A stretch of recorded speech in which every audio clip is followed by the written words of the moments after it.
Right. So, everyone to open the handwritten PDF, page number 25. We are having relational model over there. ठीक है. अगर अभी भी किसी को एक्स्ट्रा जो कल के सेशन से रिलेटेड डाउट्स थे या जो आज प्रीवियस सेशन में अभी 1 घंटा पहले डिस्कस हुआ लास्ट सेशन में, we can have that session after this one. ठीक है, the doubt session after this one. And 7 to 8 minutes का doubt session after each major concept. ठीक है, no disturbance in between please. उसके बाद I truly regret for yesterday about my distraction caused towards the questions from you. Okay, it won't happen today. So page number 25, handwritten PDF. So we have relational model. So it is a modeling schema, schematical structure which stores data in form of relations. So basically set theory सबने पढ़ा हुआ है. ठीक है, set theory, set का सबसे important rule क्या है कि उसमें you don't have perfectly similar tuples या एलिमेंट्स. परफेक्टली सिमिलर एलिमेंट्स नहीं होते हैं. सो एक चीज अभी याद रखनी है, entire table of rows can be considered as a set. ठीक है, जहां पे एक एलिमेंट एक टपल होगा. ठीक है, सो लाइक अगर हम सिमिलैरिटीज मेंशन करें, so table is to relation. Now why I am saying this as relation मैं बाद में बताता हूँ. ठीक है, table is to relation, then tuple is to a row और एलिमेंट, ये तुम बोल सकते हो. ठीक है, फाइन. अभी इसको मैं अभी एलिमेंट कैसे बोल सकता हूँ. एक टपल ले लो, suppose I have an employee ID, so I will open this one. ठीक है, तो ये वाला जो एक चीज है ना, 1A 1 and 5, ये पूरे को मैं कंबाइन करके एक साथ बोल सकता हूँ. मतलब मैं, ये मेरा एक पूरा एलिमेंट है सेट का. सो 1A 1 5 element, 2B 3 4 is an element. So 1A 1 5 जैसा अगर यहाँ पे और कुछ आ गया, like 1 then A then 1 then 5, so ये मेरा ऐसा कुछ अलाउड नहीं है because they are exactly similar. But अगर मेरा यहाँ पे सपोज 3 आ गया, ठीक है, but a specific employ can not belong to, ठीक है, इसको मैं अगर 5 रख दूं, बाकी ये मैं वैसे ही रखूँ 1, सॉरी 6, इसको I will keep as 6 and this ये मैं 1 रखूं. सो ऊपर था 1A 1 5, now here is 6A 1 5. They are not exactly similar, तो इतना अलाउड है. भैया फाइन. सॉरी टू डिस्टर्ब भैया, दिख नहीं रहा हमें वो. And all we can see is normalization. That's it. Okay, just a minute. ये ऐसा बार बार क्यों चेंज करना हो रहा है. ठीक है, सो मैं एक बार फिर से रिपीट करता हूँ.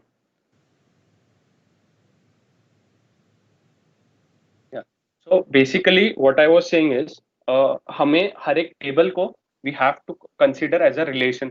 ठीक है, अब एक सबसे इंपॉर्टेंट चीज, relation is itself a set, अगर तुम्हें याद होगा तो. ठीक है, रिलेशन जो होता है वो खुद एक सेट होता है. मतलब रिलेशन में सपोज हम रिलेशन कैसे बनाते हैं, हम लोग दो सेट्स को लेते हैं and we combine them using some constraint. याद होगा तो अगर, ठीक है, हम कंबाइन करते हैं देम यूजिंग सम कंस्ट्रेंट. तो जैसे मैंने बोला set A and set B. ठीक है, अब आई सेट की set A is having elements as A1 A2 A3 A4. ठीक है, and set B is having elements as A B1 B2 B3 B4. so I need to relate these two. So A1 and B1, A1 and B2, maybe A1 and B4, then A2 and B3, ये बोल सकता हूँ. But अगर A1 और B1 पहले आ चुका है, then we cannot repeat A1 and B1 again because the relation is itself a set. सबसे बेसिक और सबसे इंपॉर्टेंट चीज है ये टू स्टडी रिलेशनल मॉडल. ठीक है, ये याद रखना है बस कि relation is itself a set. अभी एक सेट में क्योंकि एग्जैक्टली सिमिलर एलिमेंट्स नहीं हो सकते, इसीलिए हमारे टेबल और हमारे relation, so I use this word interchangeably, बस कंफ्यूज मत होना, कहीं पे मैं टेबल बोल दूंगा कहीं पे relation. So you have to assume कि टेबल इज रिलेशन ओनली. ठीक है, तो हमारे रिलेशन में या फिर हमारे टेबल में एग्जैक्टली सिमिलर टपल कभी भी नहीं हो सकता है, फर्स्ट थिंग. ठीक है, अब जैसे मैंने बोल दिया कि this one same as it is, मैंने यहाँ पे कॉपी कर दिया, this is not allowed, but I can have this thing. 1A 1 5 is not exactly similar to 6A 1 5. ठीक है, सबसे इंपॉर्टेंट चीज. And then DBM is chosen is the key point to be taken care of. It requires prior knowledge of data that will be stored. ठीक है, ये point में ऐसे ही लिखा है कि हम जब भी whenever we develop a relation, whenever we make a table, so beforehand we should know that why are we making that table and उस टेबल में एट्रीब्यूट्स क्या क्या आने वाले हैं। अब मैंने ये एम्प्लॉय टेबल बनाया, ठीक है, तो मुझे पता होना चाहिए मैं क्यों बना रहा हूँ, और क्यों बना रहा हूँ वाई, क्योंकि मेरे क्लाइंट को रिक्वायर्ड है, और मैं इसमें क्या क्या रखूंगा जो मेरे क्लाइंट ने मुझे बताया है, मतलब ऑल दैट जो मेरे पास ईआर डायग्राम में है मैं वो इसके अंदर रखूंगा, ठीक है basically. So ER diagram is done by the designer, और ये सब जो चीजें हैं ये may be is done by developer. कभी कभी डिजाइनर भी ये वाली चीज करते हैं, दे गिव यू रिलेशंस की पर्टिकुलर एम्प्लॉय का रिलेशन चाहिए, डिपार्टमेंट का रिलेशन चाहिए, ठीक है, but ER diagram is totally done by designer, मतलब सेकंड फेज ऑफ एसजीएलसी, ठीक है। अब note, relation database is a model to store data, ठीक है। RDBMS is a software. SQL is the language used by RDBMS to create and manipulate data in relational database, ठीक है। Now कल भी हमने ये चीज पढ़ी थी कि RDBMS is a software. Software means a collection of programs which is used to access, manipulate the stored data that we have. तो अगर मेरे पास डेटा स्टोर्ड है, एम्प्लॉय का डेटा, डिपार्टमेंट का डेटा, मुझे अगर उसके ऊपर कुछ मैनिपुलेशंस करना है, मुझे उसको एक्सेस करना है to do some manipulation, then it is done by RDBMS, relational database software, relational database management software, ठीक है। And the language that we use, जो हम लैंग्वेज यूज करते हैं वो SQL लैंग्वेज है, ठीक है। So I have a software, वो सॉफ्टवेयर कौन सा लैंग्वेज यूज करेगी, SQL, to access the data that is stored basically, ठीक है। And then coming on to rounded page number 26, primary goal. Once client gives us a go ahead on conceptual model, हम एक conceptual model develop करेंगे या ER model develop करेंगे, we'll show it to client, the client gives a thumbs up, you need to convert it to relational model. Now you need to figure out कि मेरे relations अभी कौन से रहेंगे। You can have employee, department, मतलब ER diagram में जो मेरे entity type है, you can consider them as relations now, but कहीं कहीं पे हम ER डायग्राम में वी डोंट, MS2N वाले में हम लोग ने स्पेसिफिकली हमने टेबल बनाया नहीं था वहां पे, ठीक है, we just had attributes over that kaju katli.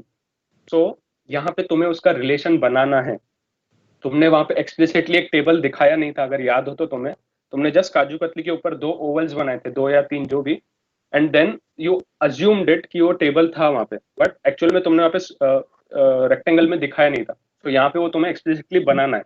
For example जैसे ये वाला है वर्क्स ऑन, ठीक है, वर्क्स ऑन मेरा ER डायग्राम में एग्जिस्ट नहीं करेगा, कर भी सकता है, इट्स ऑन यू, ठीक है, but usually we don't have a separate one, हम लोग नहीं बनाते ऐसा, तो तुम लोग बना भी सकते हो, it's totally upon you, but in relational we need to specifically mention कि वर्क्स ऑन का भी एक टेबल रहेगा ही।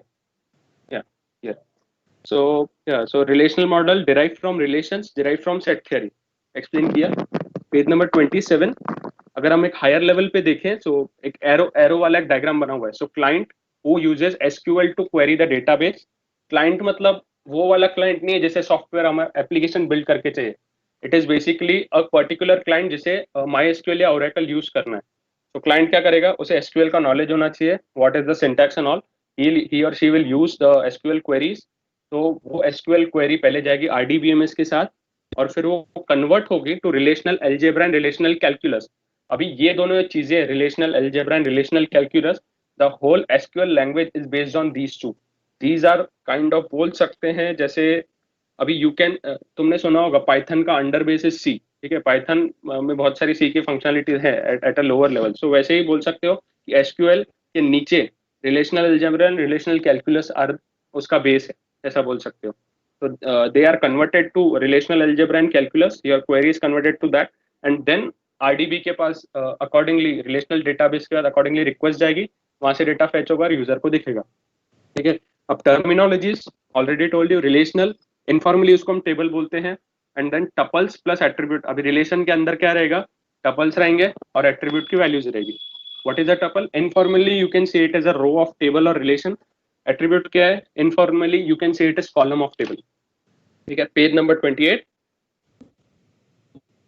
Domain informally a constraint on data type. अब जैसे मैंने बोल दिया, ठीक है, व्हाट ये वाला चीज, EID का डोमेन है, सपोज आई से इंट और नंबर, ये EID का डोमेन है, ठीक है, मतलब डेटा टाइप बोल सकते हो kind of, and then EN is your varchar।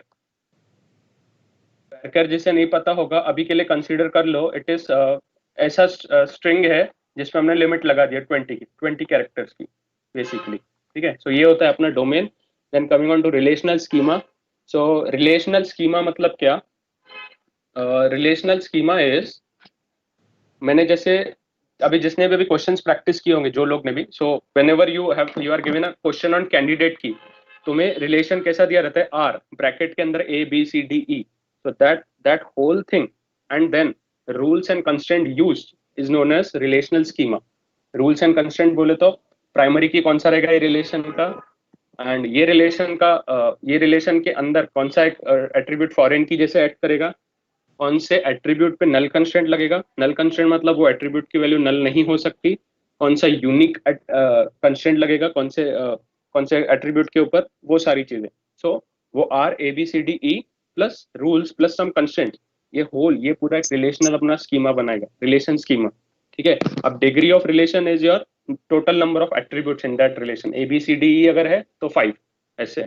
Relation state, relation state को तुम कैसे बोल सकते हो? एक पर्टिकुलर टेबल के अंदर अभी टोटल एंट्रीज कितनी है, ठीक है। So that can be said of relation का state.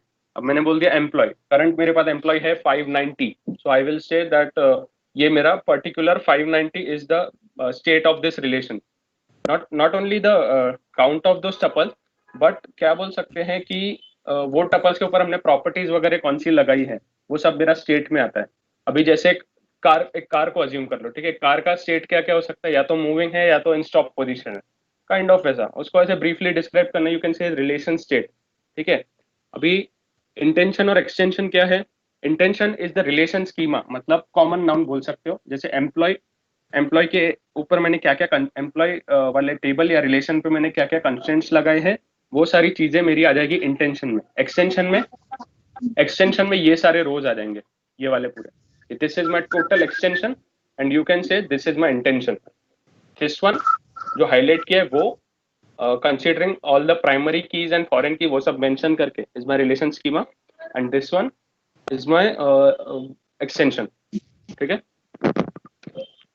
Moving on to next 29। अभी एक चीज बट यू कैन, हाँ ठीक है। सो पेज नंबर 29 पे एक चीज तुम्हें दिखेगी, that R is a improper subset of D1 star D2 star D3 star D4 star D5, ठीक है।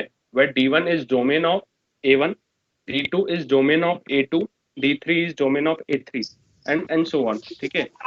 what is A1 A2 A3 A4 A5 are your attributes basically। so अब मैं कैसा करूंगा, सपोज एम्प्लॉय नेम जो था, what I can say employ name में मेरे पास एम्प्लॉय नेम में मैंने स्ट्रिंग की मैक्सिमम साइज रखी है 20, ठीक है। So I will consider all possible, I will basically, तुम सबको क्रॉस प्रोडक्ट पता होगा अगर, तो क्रॉस प्रोडक्ट में हम क्या करते हैं? We try out all possible combinations, ठीक है। सेट थियरी में क्रॉस प्रोडक्ट करके चीज थी, जब दो सेट का हम क्रॉस प्रोडक्ट लेते हैं, तो व्हाट वी डू इज हम लोग all possible combinations we take, ठीक है। एंड देन अगर मैं उन ऑल पॉसिबल कॉम्बिनेशंस में मैं एक छोटा सा एक कंस्ट्रेंट डाल दूं, या उसमें से मैं कुछ तो भी डेटा एक्सट्रैक्ट कर लूं और अपने पास रख लूं, उसी चीज को हम रिलेशन कहते थे, अगर याद होगा तो तुम्हें, ठीक है। अब जैसे मैंने वही पहले मैंने समझाया था, set A and set B, तो A1 B1 A1 B3 A1 B5 and then A2 B1 A2 B3 में भी। सो मैंने A1 को A2 के साथ क्यों नहीं लिया? This is because of the constraint. लेकिन मेरे क्रॉस प्रोडक्ट में A1 B1 A1 B2 A1 B3 ये सारे आएंगे, एंड देन A2 के साथ भी सारे आएंगे, B वाले A3 के साथ भी सारे आएंगे। ये क्रॉस प्रोडक्ट में होता, मतलब cross product can be said as exhaustive and relation. मैंने क्रॉस प्रोडक्ट के ऊपर कुछ कंस्ट्रेंट्स लगा दिए and I will be getting a relation basically. So page number 29 पे यही चीज लिखी हुई है, your relation R is the subset of that exhaustive thing. तो अगर मैंने एम्प्लॉय नेम को 20 का कंसिडर किया है, तो एम्प्लॉय के नेम में एग्जॉस्टिव क्या क्या आ सकता है? A B then C and then dot dot dot dot dot Z, then A B then A C dot dot dot dot dot A Z, then A B C then A B में भी all possible combination, and then उन सब का cross product लेना एक दूसरे के साथ। ये सिर्फ एक एट्रीब्यूट को किया मैंने, ठीक है। And then accordingly department ID के ऊपर आई कैन से कि डिपार्टमेंट आईडी 10 से ऊपर नहीं हो सकता है। देन ऑल दीज नेम्स ए को 1 to 10 से लिंक करना, फिर बी को 1 to 10 से लिंक करना, ऐसे। तो एग्जॉस्टिव लगाऊंगा, फिर वो जो मेरा एक बड़ा सा टेबल आएगा उसमें से मैं एक सबसेट ले लूंगा, उसको मैं बोलूंगा अपना रिलेशन। ठीक है, ये मैथमेटिक्स था इसके पीछे का। And then coming on to tuple, from set theory we can say relation itself with a set, set cannot have duplicate exactly similar members, hence consider table as a relation. You can consider table as a relation, and each tuple each tuple and each tuple as an element of set. हर एक tuple को set का element बोल सकते हो। An element और tuple of relation cannot be exactly same as other, talking in strict terms. Page number 30। in ER model we didn't care about the domain of attributes and constraint and rules। ठीक है, ER model में हमें सिर्फ client को दिखाना था, we just showed कि कौन सी चीजें कौन सी किसके साथ लिंक करेगी।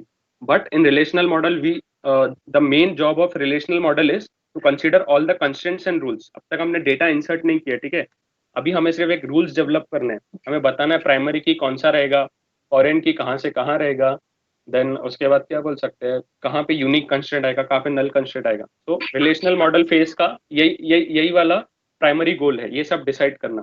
ठीक है, while designing we need to put some restrictions on attributes and tabular structure। coming on to relational constraints, most important topic of relational model। ठीक है, पहला कंस्ट्रेंट है डोमेन कंस्ट्रेंट। डोमेन कंस्ट्रेंट क्या होता है? Statically defining the data type, no composite attribute, no multi value, only atomic. ठीक है, हमने पहले ही ये चीज स्टडी की है। If you are having a table, if you are having a relation, you can't have a composite attribute.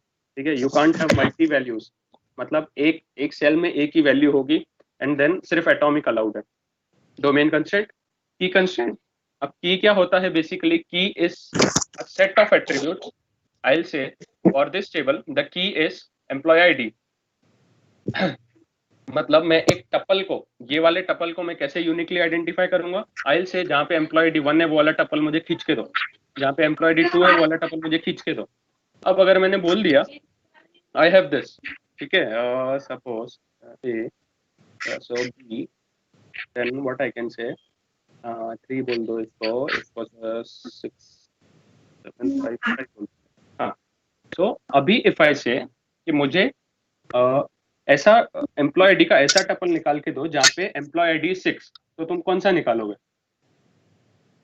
Not possible, because 6 दो जगह पे। सो what I will do here is, मैं इन दोनों रो का कंपोजिट कर दूंगा एज माय प्राइमरी की, because you can C 1A 2B, इन दोनों रो का जो कंपोजिट है it is never repeating itself. 1A अलग है 2B से, वो अलग है 3C से, वो अलग है 4D से, वो अलग है 5EN से, वो अलग है 6A से, वो अलग है 6B से। तो समझा की का सिग्निफिकेंस क्या है? की का सिग्निफिकेंस है कि एक टाइम पे एक पर्टिकुलर मुझे टपल निकाल के देना यूनिकली। ठीक है, ये होता है की का सिग्निफिकेंस बेसिकली।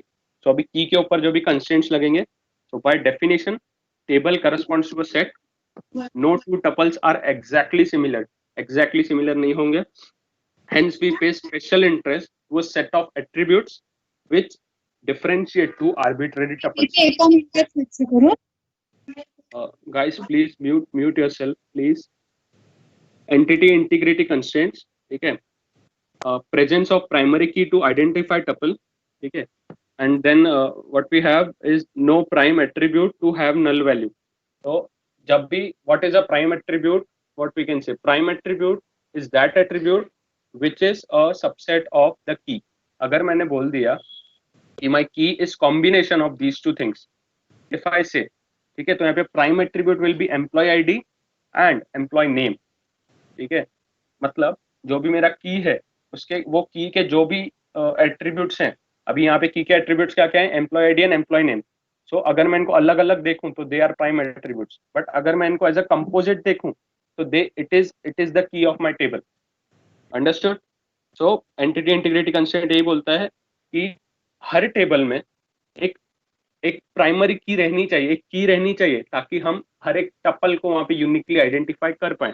ठीक है, और उस की वैल्यू नल नहीं हो सकती है कभी भी। ठीक है, वो की वैल्यू नल नहीं हो सकती है।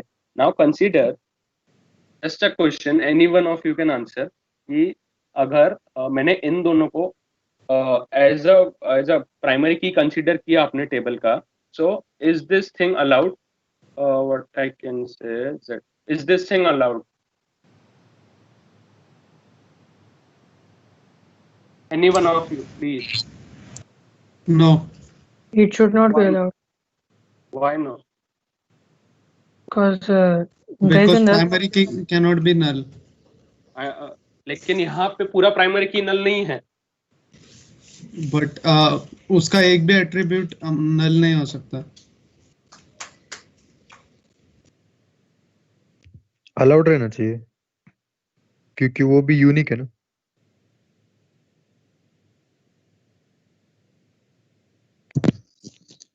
Because that can be repeated.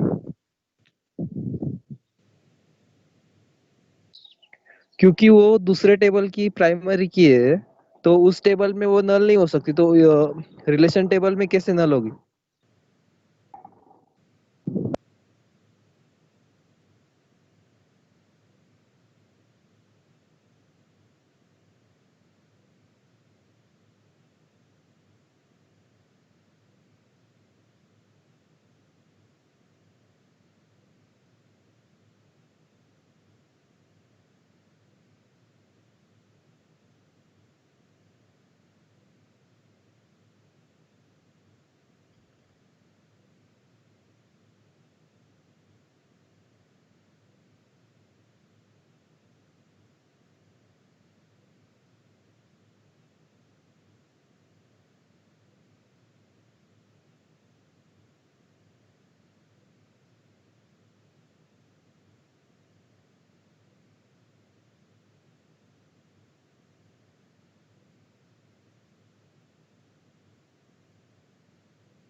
Really sorry for the interruption. So there will be entry constraints. Am I audible?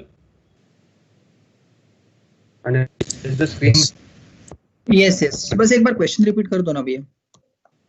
Question नहीं हो रहा था ना, लाइक आई वाज एक्सप्लेनिंग, मैं चीज समझा रहा था. एक एंटिटी इंटीग्रिटी कंस्ट्रेंट्स, राइट? वो इसके बारे में पूछ रहे थे ना, नल होगा या नहीं. हाँ हाँ ठीक है. सो अगर मैंने यहाँ पे सॉरी नल डाला और यहाँ पे मैंने आई पुट 6 पॉइंट और यहाँ पे ठीक है कुछ भी रहने दो, इट्स बी सुपीरियर आईडी, इसको 5 ले लो. हाँ, is this allowed? No, of course not. is allowed because I have considered both of the, इन दोनों का मैंने combination लिया है primary की, ठीक है? अच्छा, total primary key can not be null, right? Exactly, total primary की cannot be null, ठीक है? So ये चीज ध्यान में रखो, अगर मैंने यहाँ पे मैंने अगर null डाल दिया then it's not allowed, fine. We'll move on. Then relational integrity constraints, page number 32. The most important one, a particular attribute in a relation referring to an attribute in another relation is called foreign key with respect to former relation. So generally primary key of letter is referred. These constraints restrict you if you create some anomalies while data insertion. ठीक है, अब इसका मतलब क्या हुआ कि Bhaiya, sorry to interrupt. Like, can we have more than one primary key in a table? नहीं, more than primary की का मतलब है प्राइम, ठीक है, बस वो एक ही. You can have candidate more than one candidate key, you can have more than one super key, but not more than one primary key. Reason मैं बाद में बताता हूँ, ठीक है, आएगी वो चीज बाद में. So basically what did I say now, referential integrity constraint समझने से पहले we'll understand what is the foreign key. अब ये एक टेबल है मेरे पास, एम्प्लॉय टेबल, ये एक डिपार्टमेंट टेबल है, फाइन.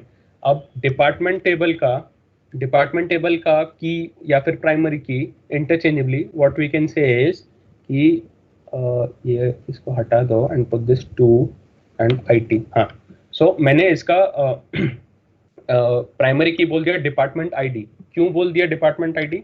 बिकॉज अगर मैंने डिपार्टमेंट ID बोला 1, सो एक ही टपल आएगा मेरे पास, 2 नहीं आएंगे. डिपार्टमेंट ID बोला 3, एक ही टपल आएगा, ये वाला टपल, ठीक है. डिपार्टमेंट ID बोला 2, तो ये वाला टपल.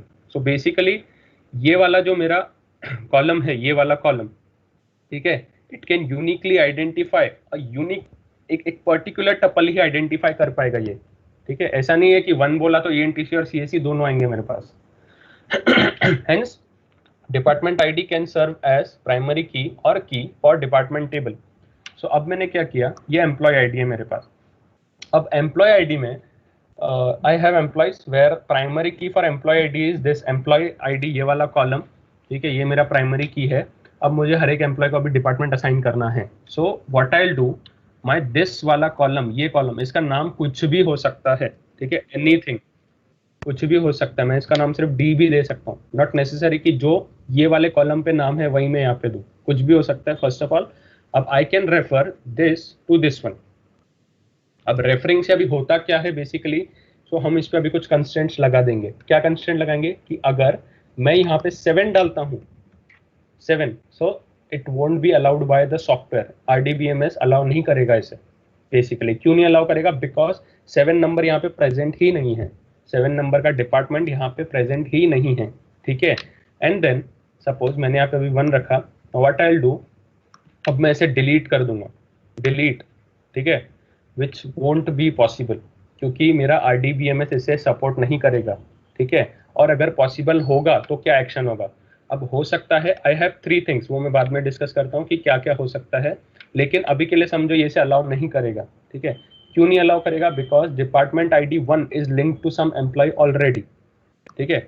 अगर मेरा ये यहाँ पे नहीं होता था, ये हटा दो, ये भी हटा दो, ये यहाँ नहीं होता था, तो then I can easily delete, क्योंकि मेरा अब तक कुछ क्या बोल सकते हैं, रेफरेंस है ही नहीं. ये वाले टपल को मेरा कुछ रेफरेंस था ही नहीं, इसीलिए. क्लियर. तो ये होते हैं रेफरेंशियल इंटीग्रिटी कंस्ट्रेंट. जब हम रेफर करते हैं तब हम कौन से कंस्ट्रेंट्स लगाएंगे इन सिंपल टर्म्स, ठीक है. अब coming on to next definition, page number 33, super key. सबसे इंपॉर्टेंट चीज है ये, अच्छे से सुनना.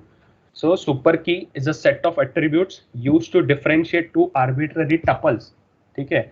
अब व्हाट डिड आई से कि मैंने कंसीडर कर लिया कि लेट अस सपोज कि सुपर की मैं बोल देता हूँ the combination of these 4, sorry super key नहीं, I will say this 4 will serve as the combination, ये चारों का combination will serve as the key to my table. Is it valid?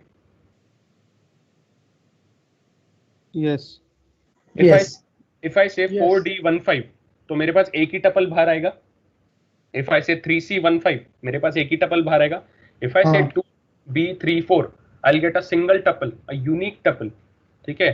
Now, if I say 1A1, मतलब if I say let my key be the combination of these three, is it valid? हाँ चलेगा। 1A1 2B3 3C1, so 3C1 पे एक ही tuple बाहर आएगा मेरे पास। क्यों बाहर आएगा? क्यों बाहर आएगा? लॉजिक सोचो कि अगर मेरा ये वाला कॉलम यूनिक है तो इसके साथ मैं और कुछ भी लगा दूं वो हमेशा ही यूनिकली आइडेंटिफाई कर पाएगा। ठीक है, ये लॉजिक है, पूरा लॉजिक। सो सुपर की कोई ऐसी चीज होती है, सुपर की कोई ऐसा कॉम्बिनेशन है एट्रीब्यूट्स का, is such a set of attributes which can uniquely identify a particular tuple of the table. ठीक है, which can uniquely identify a particular tuple of the table. अब suppose I consider a particular car. अब suppose मेरे पास अभी दो cars हैं, ठीक है। So अभी दो cars के what I can say, if I say कि मैं car name या फिर car model को I'll keep as a particular key, उसको मैं key रखूंगा to uniquely identify. Would it be correct? सिर्फ कार मॉडल बोल दिया, मारुति 800, ठीक है। तो मारुति 800 तो बहुत सारे लोगों के पास होगी। हाउ कैन आई आइडेंटिफाई कि मारुति 800 में ये पर्टिकुलर बंदे के पास है? So I have to include something else, ठीक है। अब मैंने बोल दिया कि मॉडल भी डाल दिया मैंने, ठीक है, मॉडल नंबर भी डाल दिया, एंड देन कौन से स्टोर से खरीदा है वो स्टोर का नेम भी डाल दिया। So Maruti 800 bought from suppose Pune का कोई भी एक स्टोर ले लो, वो नेम मैंने डाल दिया। Is it valid? It is still not valid, क्योंकि ऐसा हो सकता है कि ऐसे 4 पर्सन हो या 2 पर्सन हो जिन्होंने वही सेम मॉडल वही सेम स्टोर से खरीदा है, still not valid. If I से कलर भी मैं डाल दूं, हो सकता है ऐसे और 2 लोग हों जिन्होंने ब्लू कलर का वही सेम स्टोर और वही सेम कार खरीदा है, ठीक है, हो सकता है। बट इफ आई से व्हाट यू कैन से, सिर्फ मैं अगर इंजन नंबर बोल दूं, नाउ ये तो सबको पता होगा, हर कार का इंजन नंबर इज यूनिक, ठीक है। तुम कोई भी कार लो, कोई भी मॉडल लो, फर्क नहीं पड़ता, बट हर कार का इंजन नंबर यूनिक होता है, ठीक है। सो सिर्फ इंजन नंबर अगर मैंने बोल दिया तो मेरे पास एक पर्सन आ जाएगा, या फिर लाइसेंस प्लेट बोल दिया, जैसे वो सीआईडी में दिखाते हैं लाइसेंस नंबर, ठीक है, तो लाइसेंस नंबर बोल दिया मतलब इंसान का पता चल गया। अगर सपोज मैं बोलता, तुमने और एक केस देखा रहेगा सीआईडी में, हाँ भाई उसकी कार ब्लू कलर की थी, फिर सामने एक जैगवार का एक काइंड ऑफ एक मिमिक लगा हुआ था, एंड देन उसका ग्लास ब्लैक कलर का था। तो वो लोग क्या करते हैं, ऐसे शहर में ऐसे 10-12 लोग ढूंढेंगे, ठीक है, but they can't uniquely identify, so that is the difference. So basically super की जो है मेरा, it is such set of attributes which will uniquely identify for sure, ठीक है। अब वो उसका एक भी हो सकता है एट्रीब्यूट्स, या फिर 2 भी हो सकते हैं, या तो 3 भी, बट वो collection of that attributes which can uniquely identify basically, ठीक है। सो अगर मैं ये चारों को लूं, इट इज सुपर की। अगर मैं ये तीनों को लूं, अगर मैं ये तीनों को लूं, इट इज ऑल्सो सुपर की। अगर मैं ये दोनों को लूं, इट इज ऑल्सो सुपर की। अगर मैं सिर्फ इसे भी लूं, so it is also super key. But if आई से सिर्फ ये दोनों, is it a super key? Is it a super की? No, because it cannot be unique. या I'll say कि एम्प्लॉय नंबर 6 जो है उसका ठीक है 6 रहने दो, उसका नाम भी ए ही था और वो भी डिपार्टमेंट 1 में ही काम कर रहा है, एंड ये कुछ भी रहने दो, 6 नहीं हो सकता, 5 रहने दो। सो क्या मैं बोल सकता हूँ ये सुपर की है? बिकॉज अगर मैंने बोल दिया ये सुपर की है, सो A1 से मुझे 2 टपल्स मिलेंगे, एक यूनिक टपल नहीं मिलेगा। So I can term this as a super key, ठीक है। सुपर की मेरा ऐसा होता है जो यूनिकली डिफरेंशिएट करे 2 आर्बिट्ररी टपल्स को, ठीक है, ये इंपॉर्टेंट था। कमिंग ऑन टू कैंडिडेट की। अब कैंडिडेट की क्या है? अब मैंने एक्सक्यूज मी, हाँ, फिर ये सुपर की और प्राइमरी की में डिफरेंस क्या रहेगा? दोनों यूनिक वैल्यूज ही देते। आता हूँ उस पे आता हूँ, ठीक है। ओके हाँ, सो अब मैंने बोल दिया कि ये मेरा सुपर की हो सकता है, ये भी मेरा सुपर की हो सकता है, ये भी मेरा सुपर की हो सकता है, और ये भी मेरा सुपर की हो सकता है। अब इन चारों में से, ठीक है, मुझे अभी एक कंसीडर करना है, और उसको मुझे क्या करना है, उसको मुझे बोल देना है कि मैं आगे से चल के ये पर्टिकुलर को यूज करूंगा एज अ की। Which one will be consider? ये ऑल 4 वाला, ये ऑल 3 वाला, ऑल 2 वाला, ऑल 1 वाला, सिर्फ 1 वाला? Basically which is the minimal among minimal, all, ठीक है, मिनिमल टर्म आ गया यहाँ पे, ठीक है। So minimal term is important. So that super key which is minimal. अब मिनिमल का मतलब is not minimum, minimum and minimal are two different things. So that super key, I'll explain minimal or minimum different क्यों बोल रहा हूँ. So that super key which is minimal, ठीक है, basically it can be said as a candidate key. It can be said as candidate key. ठीक है, ये ध्यान में रखो. अब सेम चलते हैं कार वाले एग्जाम्पल पे हम. ठीक है, what I'll say, I have model number, color, और क्या बोल सकते हैं, store name, then I have engine ID. उसके बाद और क्या बोल सकते हैं कार के, और क्या है, नंबर ऑफ व्हील्स. ठीक है, ये मैंने बोल दिया. हाँ, ये मैंने बोल दिया. अब सपोज मैंने as a client I give you a requirement कि दो बंदों के पास सेम मॉडल हो सकता है, चलेगा, सेम कलर हो सकता है, चलेगा, और सेम स्टोर नंबर भी हो, ऐसा नहीं चलेगा. मतलब at a time these three things cannot be exactly similar for two customers. ये मैंने कंस्टेंट दे दिया तुम्हें. ठीक है, whatever I say तुम्हें वैसा मानना पड़ेगा. ये मैंने कंस्टेंट दे दिया तुम्हें. ठीक है, so what can I say, ये तीनों का combination, not these two or not these two, but इन तीनों का combination can serve as a super key to my table. हो सकता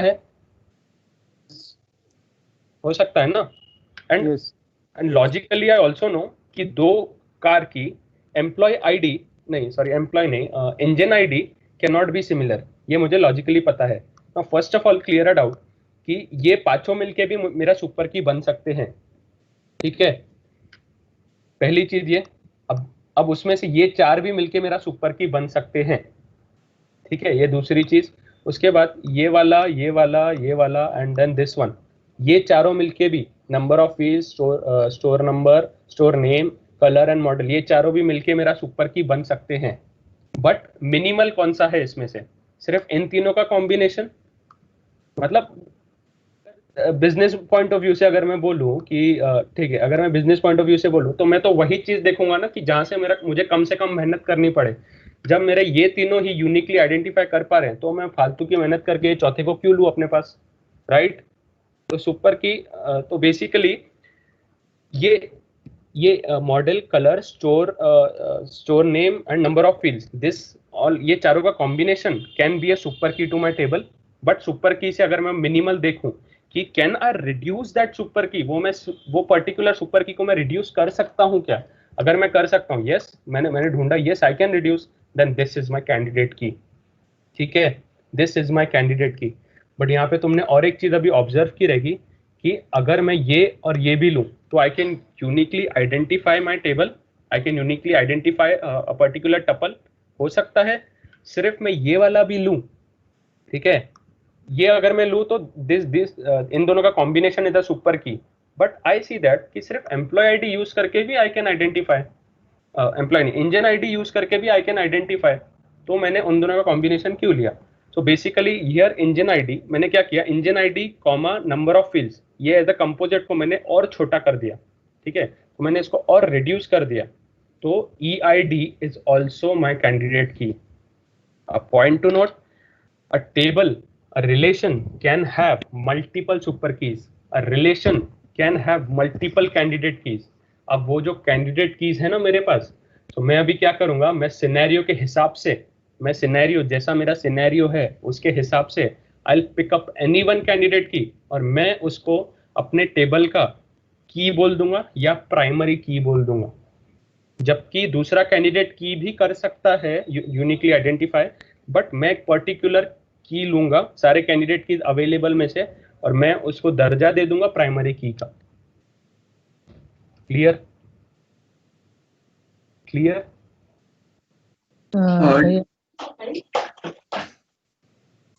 भैया डिफरेंस बता दो ना सुपर की और कैंडिडेट की में क्या है? अभी क्या बताया मैंने डिफरेंस? ईच कैंडिडेट, देख, each super key can not be a candidate key.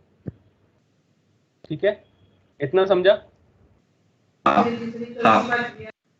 ठीक है, but each candidate key has to be a super key. इतना भी समझा? हाँ. एंड कैंडिडेट की में से एक उठाया कोई भी, देख पहली बात, प्राइमरी की कुछ है नहीं वैसे, ठीक है। प्राइमरी की इज जस्ट, मैंने एक उसको निकनेम दे दिया कैंडिडेट की को। मेरे पास 10 कैंडिडेट कीज अवेलेबल हैं।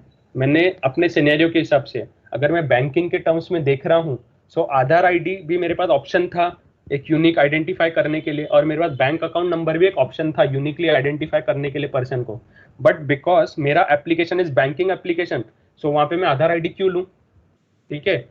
जब मेरा एप्लीकेशन बैंकिंग एप्लीकेशन है तो वहां पे मैं अपना यूनिक आइडेंटिफायर लूंगा बैंक अकाउंट नंबर को, ठीक है। जबकि मेरा आधार आईडी भी कर सकता था यूनिकली आइडेंटिफाई, ठीक है। सो मेरे पास सपोज 10 कैंडिडेट की अवेलेबल है, मैं उनमें से एक पिक कर लूंगा according to my scenario, according to the environment, according to my application, and then I will name it as the primary key for my table. So each primary key is a candidate key. Hence, and because each candidate key is also a super key, hence a primary key is a super key. Clear? But each super key cannot be a primary key. भैया एक constraints के ऊपर doubt है, confusion है थोड़ा। वो अभी नहीं, वो बाद में प्लीज। ठीक है प्लीज बाद में प्लीज, ठीक है। इतना समझा क्या? Because this is most important topic. ये नहीं आया तो आगे कुछ नहीं बनेगा डीबीएमएस में।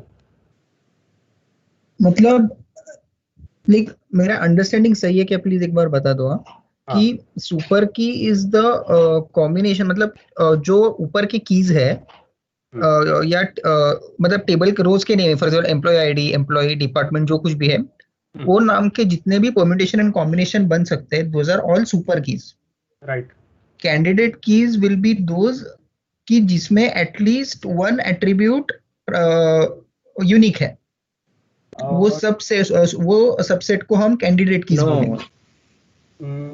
No, it is the minimal. नहीं, वो तो प्राइमरी हो गया ना। No. देख Primary key is only one which is chosen. ठीक है, लेट मी एक्सप्लेन, ठीक है। प्राइमरी की जैसा कुछ नहीं होता है। मैं जैसे मेरा नाम जय है, मुझे किसी ने जय प्रकाश बोल दिया, इतना ही फर्क है। कैंडिडेट की है मेरे पास, ठीक है। कैंडिडेट की में से एक की उठाया, ठीक है। सबकी कैपेबिलिटी सेम है, ठीक है। 4 पर्सन है, चारों ने प्रेसिडेंट के पोस्ट को अप्लाई किया, बट उनमें से हम एक को उठा लेंगे। चारों की कैपेबिलिटीज भी सेम है, पता था 4 भी सिलेक्ट हो सकते थे, बट एक को सिलेक्ट करना था तो कर दिया सिलेक्ट। बेसिकली वो वाली चीज हो गई। प्राइमरी की का वैसे कुछ इंपॉर्टेंस है ही नहीं, बट हम 4 चीजों की सेम कैपेबिलिटी है, हम उसमें से एक उठा देंगे और बोलेंगे कि आगे के हर ऑपरेशन के लिए अभी वही चीज यूज होगी, बाकी सब अभी भूल जाओ, अभी वही वाली चीज यूज होगी। इसीलिए जस्ट उसको एक अलग से नाम देना था तो हमने प्राइमरी की नाम दे दिया, दैट्स इट। इतना फर्क है। मतलब super key is the super set of all candidate keys? नहीं, ऐसा जरूरी नहीं है। अब जैसे मैंने ये बोल दिया, ठीक है, ये वाला सपोज ये वाला is a super, like you said ना every candidate key has to be a super key, that means super key becomes a subset of all candidate keys ना। But not all super keys are candidates keys. हां, इसीलिए म्हणून तर मी super set म्हटलं ना त्याला। ठीक है, यू कैन से द सुपर सेट बोल सकते हैं। हम लोग एग्जांपल करेंगे, ये चीजें क्लियर हो ही जाएगी, ठीक है। बट अभी के लिए जस्ट इतना बेसिक रखो मन में कि सुपर की, कैंडिडेट की मतलब एक सुपर की को उठाया, उसको मैं जितना कम कर सकता था, उससे मैं जितने एट्रीब्यूट्स निकाल सकता था उतने मैंने निकाल लिए, उसको छोटा कर दिया, एकदम से छोटा, और मैंने उसको कैंडिडेट की बोल दिया। सपोज मेरे पास एक सुपर की, उसमें 5 एट्रीब्यूट्स है, जबकि मुझे ये पता है कि मैं 2 एट्रीब्यूट से भी यूनिकली आइडेंटिफाई कर सकता था, ठीक है। सो वो 2 एट्रीब्यूट्स वाले को अब मैं बोल दूंगा मेरा कैंडिडेट की, दैट्स इट। अगर मेरे पास 5 थे लेकिन मैं 2 से कर सकता था, तो मैं 2 वो रहेंगे ही, प्लस एक तीसरा भी डाल दिया तो भी सुपर की है, वो चौथा डाल दिया तो भी सुपर की है, 5वां डाल दिया तो भी सुपर की है। हाँ, वही बोल रहा था मैं, पर वो पहले 2 उसमें नहीं रहेंगे और बाकी 3 पकड़ लिया तो that will not be a candidate key. नहीं, that will not be a candidate key, and that will be a super key only. नहीं रहेगा, because they can not uniquely identify a tuple. So even super keys have to be able to uniquely identify the tuple. Exactly. Super की, Yeah, exactly. जहां पे की का concept है ना, key का primary role is to uniquely identify a tuple. अगर वो यूनिकली आइडेंटिफाई नहीं करता, इट इज नॉट अ की itself in the first place. वो बात का तो छोड़ो, सुपर एक कैंडिडेट है वो छोड़ो, लेकिन एक की जो रहता है वो यूनिकली आइडेंटिफाई करना चाहिए। अब note my point, every table has a default super की। Is it true or false? Every table has to have. अगर table Yes, exist करता of है, course. Yes. What is that? What is the default one? The complete attribute का set. Complete. The complete attribute list. ये पूरा. Yeah. ये पूरा. ठीक है. अगर टेबल एग्जिस्ट, अगर रिलेशन एग्जिस्ट करता है, एंड पहली चीज तो ये मुझे ये पता है एक रिलेशन में टोटली सिमिलर रोज नहीं रह सकते. ये चीज अगर टोटली सिमिलर रोज नहीं है, मतलब इन चारों का कॉम्बिनेशन कभी सिमिलर होगा ही नहीं. मतलब ये चारों को अगर मैं एक साथ ले लूं तो मेरे रोज यूनिकली आइडेंटिफाई होंगे. मतलब मैं ये चारों के कॉम्बिनेशन को आई कैन बाय डिफॉल्ट से इट इज द सुपर की. परफेक्ट. सो पेज नंबर 33 राउंडेड वाला पीडीएफ जो भी candidate key or key is known as minimal super key, I can say. So primary key, it is a CK, it is a candidate key chosen from all CKs available. Every SK cannot be CK, every SK cannot be CK, every CK has to be an SK. Primary key is CK and primary key is CK, hence it is also SK. Any doubt in fourth point? अभी पूछो. वो अभी भी confusion हो रहा है super की और कैंडिडेट की. जब हम लोग एग्जांपल सॉल्व करने वाले हैं तभी सब कंफ्यूजन निकल जाएंगे. Don't worry. ठीक है. So by default each relation has a SK that is intension. Intension का मैंने मतलब बताया था, the set of all attributes. ठीक है. And maximum number of SK is possible. I don't think कि अभी समझाने की गरज है, क्योंकि इसको समझाने गए तो थोड़ा टाइम लग जाएगा. ठीक है. Maximum number of SK is possible, तो इसको थोड़ा बात के लिए रहने देते हैं. So for a given relation there exists at least one SK, which is the by default one. At least one मतलब by default one, combination of all attributes, and hence one CK. अगर ये वाला समझा, क्योंकि one SK है तो in worst condition अगर मेरे पांचों उसको आइडेंटिफाई कर रहे हैं तो मैं उन पांचों का कॉम्बिनेशन ही कैंडिडेट की बोल दूंगा. ठीक है. अभी समझो, ये मेरे पास है ही नहीं, ये I didn't have this one. ठीक है. सो अभी अगर मैंने बोल दिया कि उसने मुझे अभी कंस्ट्रेंट दे दिया, मेरे यूजर हैं, कि अगर एक बंदे के पास, दो बंदों के पास अगर सेम मॉडल है, सेम कलर है और same store number, same store name है, ऐसे बंदे एग्जिस्ट नहीं कर सकते. ठीक है. तो in worst case I will say कि ये पूरा पहले तो by default these three will become my candidate, इन दोनों तीनों का combination will become my super key. And if I don't have a fourth attribute, suppose I have the engine ID which can not uniquely identify this whole table, तो फिर मैं बोल दूंगा कि मैं इन तीनों का कॉम्बिनेशन को ही मैं कैंडिडेट की भी ले लेता हूं. एंड हेंस क्योंकि एक ही कॉम्बिनेशन अवेलेबल है, हेंस वही कैंडिडेट की को I will say as my primary key. Clear? Yeah clear. तो पेज नंबर 34 पे minimal SK does not mean minimum number of attributes. ठीक है. अब जैसे नीचे देखो, I have said A3 and A4 is also a CK, जबकि उसमें दो एट्रीब्यूट्स हैं, A1 A2 A4 is also a CK, जबकि उसमें तीन एट्रीब्यूट्स हैं, दोनों CK हैं. हमने ये नहीं देखा कि किसमें मिनिमम नंबर ऑफ एट्रीब्यूट्स हैं. ठीक है. But then maybe CKs and both are minimal, but we generally choose A3, A4 as a primary key. क्यों? क्योंकि वहां पे लेस नंबर ऑफ एट्रीब्यूट्स हैं. सो व्हाइल चूजिंग प्राइमरी की we may consider, it's our choice, we may consider the minimum number of attributes present, but while deciding candidate keys we have to be minimal, not minimum. मुझे ये नहीं समझा. A1 A2 A4 और A3 A4 दोनों minimal कैसे? इसमें तो 3 है और इसमें तो 2 है ना. वही मैंने बोला, minimal and minimum are not same. मैंने वही चीज बोली. ठीक है. अब सपोज मेरे पास 5 एट्रीब्यूट्स हैं, A1 A2 A3 A4 A5. ठीक है. ये पांचों के कॉम्बिनेशन को आई से सुपर की. अब मैंने क्या किया, अब I removed A5, still I can say it is a super key A1 A2 A3 A4. What did I do, I also removed A3. A1 A2 A4 I can still say a super key. ठीक है. अब मैंने A2 भी हटा दिया, A1 और A4 को I can't say a super की. सो A5 से लेके मैं A1 A2 A4 पे आया, मतलब मैंने मिनिमाइज किया उसको. इतने 5 वाले एट्रीब्यूट को मैंने कम कर करके 3 किया, और ऐसे 3 किया कि वो 3 काफी है आइडेंटिफाई करने को. So that is minimal. 5 से 3 लाना इज मिनिमल. ठीक है. अब मैं दूसरा सिनेरियो देखता हूँ. मैंने पहले A5 हटाया, हो रहा है. ठीक है. रिट्रीव कर पा रहे हैं 4 एट्रीब्यूट से. अब मैंने क्या किया, आई रिमूव्ड A4 ऑल्सो. ठीक है. अब मेरे पास I removed A1. So now I have A2 A3 A4, अभी भी हो पा रहा है retrieve. Now I removed A2, अभी A3 A4 अभी भी हो पा रहा है रिट्रीव. सो अब मैं 5 से लेके 2 पे आया, और फिर मैंने A3 भी हटा दिया, और अब मैंने देखा कि रिट्रीव नहीं हो पा रहा है. सो 5 से लेके 2 पे आना इज मिनिमल. ठीक है. अब मेरे पास अभी 2 चॉइसेस हैं, A1 A2 A4 and A3 and A4. ठीक है, दो हवा में देखो, A1 A2 A4 एक जगह रखो, A3 A4 को एक जगह पे रखो। अब मुझे प्राइमरी की चूज करना है इन दोनों में से, तो मैं सोचूंगा यार क्यों 3 एट्रीब्यूट्स लेना, 2 से ही काम चला लेते हैं ना, जब 2 आइडेंटिफाई कर पा रहे हैं तो। सो A3 एंड A4 को प्राइमरी की बोल दिया, ठीक है। सो ठीक है, so 35 page, no null in primary key, most important rule. उसके बाद कमिंग टू पेज नंबर 36। अब एक्शंस क्या होंगे जब मैं अपने कंस्ट्रेंट्स को वायलेट करूंगा तो। सो अवेलेबल ऑपरेशंस क्या क्या होते हैं मेरे पास, इंसर्ट, अपडेट और डिलीट, ये तीनों अवेलेबल हैं, ठीक है। अब पहले हमने जो पढ़ा था वो पढ़े थे हमने डोमेन कंस्ट्रेंट। डोमेन कंस्ट्रेंट में हमने क्या पढ़े थे कि डोमेन कंस्ट्रेंट में हमने ये पढ़े थे कि डेटा टाइप फॉलो होना चाहिए और स्टैटिकली डिफाइन होगा डेटा टाइप। अगर varchar है तो varchar ही रहेगा, इंट है तो इंट रहेगा, ठीक है।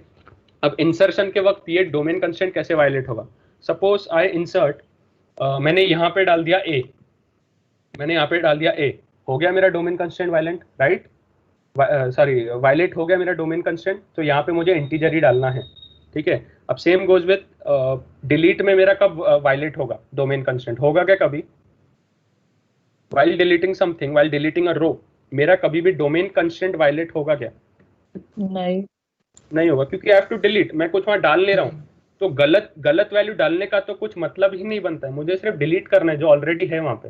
So domain constraint can not B violated while deleting. Same goes with update, अगर मैंने यहाँ पे मेरा 1 है, ठीक है, अब मैंने बोल दिया कि जो आईडी में 1 है उसका सुपरवाइजर आईडी को तुम जय रख दो, हो गया violate, because supervisor ID has to be इधर नल और has to be numeric value, ठीक है, I can't put as null, right. So update और इंसर्ट में मेरा डोमेन कंस्ट्रेंट वायलेट होगा। Coming on to key constraint, key constraint में क्या पढ़ा था हमने कि by definition relation corresponds to a set, no two tuples are exactly similar, ठीक है। अब जब मैं इंसर्ट किया, ठीक है, इंसर्ट किया, तो सपोज मैंने ये सेम कॉपी करके यहाँ पे इंसर्ट कर दिया, हो गया मेरा की कंस्ट्रेंट वायलेट, मतलब इंसर्शन के वक्त I can violate key constraint. Same goes with deletion के वक्त I can not violate, because मुझे सिर्फ डिलीट करना है, I don't have to check, ये मैंने उठाया और इसको डिलीट कर दिया, मैंने कुछ वायलेशन नहीं किया इसमें, राइट। तो सेम अभी आएगा अपडेट, तो सेम वही मैंने क्या किया, आई अपडेटेड दिस 2, इसको मैंने 2 रख दिया, इसको मैंने B कर दिया, इसको आई पुट एज B, इसको आई पुट एज 3, ये मैंने 3 कर दिया और इसको आई पुट एज 4, हो गया, अपडेट में भी वायलेट हो गया मेरा, राइट। सो ये हो गया अपने। सो while considering key constraints, so insert and update only can be violated, deletion cannot violate key constraints.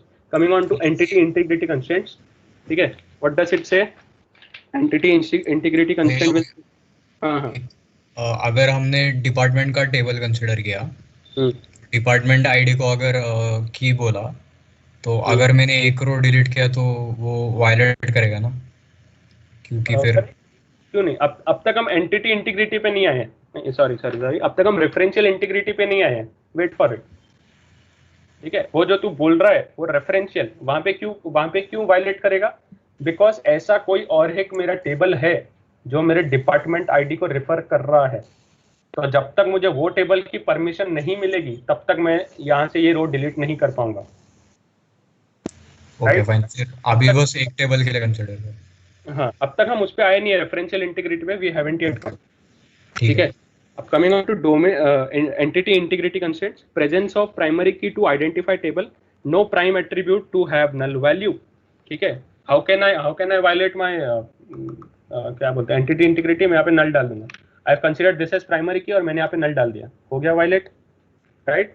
And same goes with deletion, अब मुझे सिर्फ इसको डिलीट करना है, ठीक है। यहाँ पे मैंने प्राइमरी की को नल नहीं किया, मैंने सिर्फ डिलीट किया, मैंने सिर्फ एक रो डिलीट किया, I have deleted this row, I didn't keep it as null, right.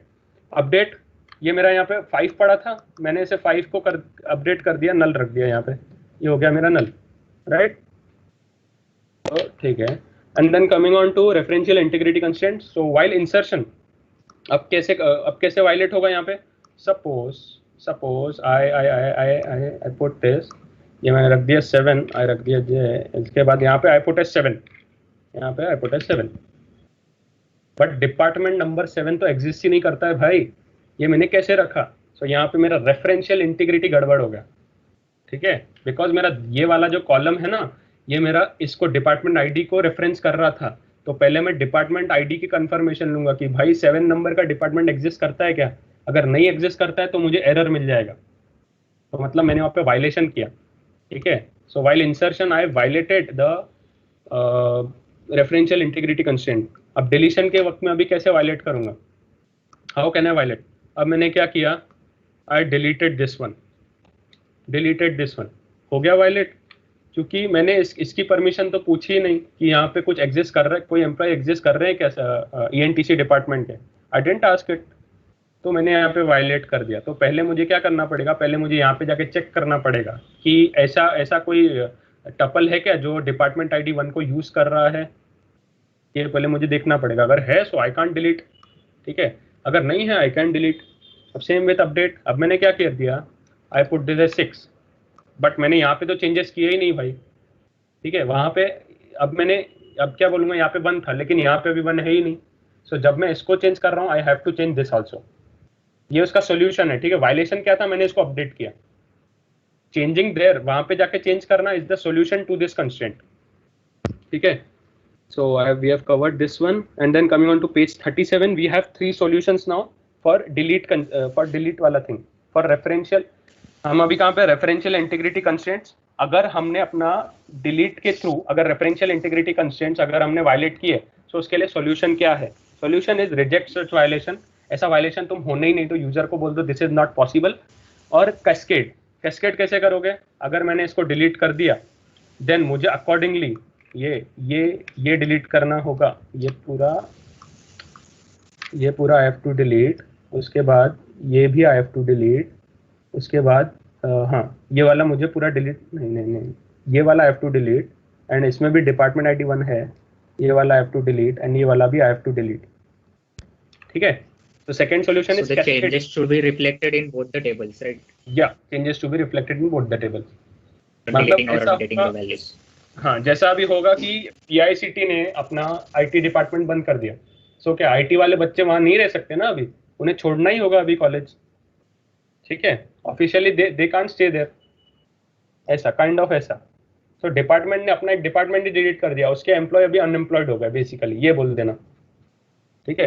And then coming on to update, वही अपडेट का I have told the solution कि अगर मैंने इसको यहाँ पे 7 कर दिया, then I have to make this one as 7, इसको 7 बना दूंगा, सिमिलरली इसको भी 7 बना दूंगा और इसको भी 7 बना दूंगा, राइट। So these were the solutions.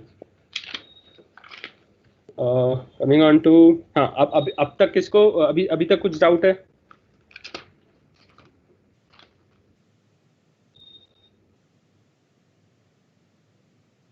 ठीक है, what will do now, we'll move to page number 40 directly, थोड़ा बीच का छोड़ दो, बाद में डिस्कस करते हैं।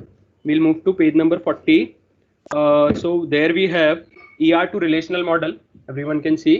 So basically I have student entity type, उसके attributes हैं student का number which can be served as primary ID, student के phone number which is a multi-valued attribute, I have phone number 1, 2, I have phone number 3, I have phone number 4, kind of ऐसा, and overall marks throughout the academic year, ऐसा बोल सकते हैं।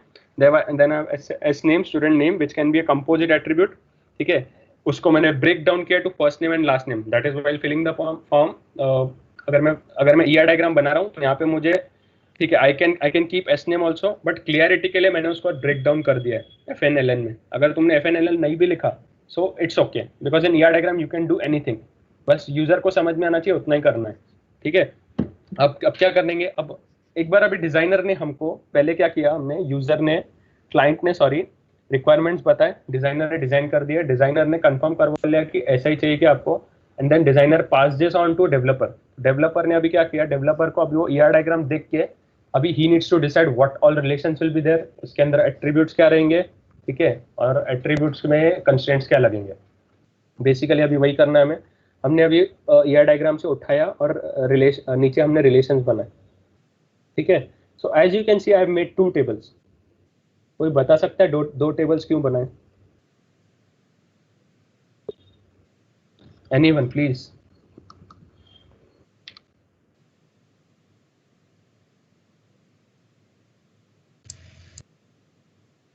वो P number के multiple values है, तो अगर सेम टेबल में किया तो बहुत सारे redundant मल्टी वैल्यूड एट्रीब्यूट को ये करने के लिए, अकोमोडेट करने के लिए। Exactly same goes with this one, जैसे मैंने अभी ये डाल दिया, ठीक है, phone number I put this मान दिस डॉट डॉट जो भी है, एंड से मेरे पास मैंने समझो अपने स्कूल में 4 नंबर प्रोवाइड किए, ठीक है, आई हैव प्रोवाइडेड 4 नंबर, तो ये हो गया। सिमिलरली यही वाली चीज को आई कॉपी इट डाउन,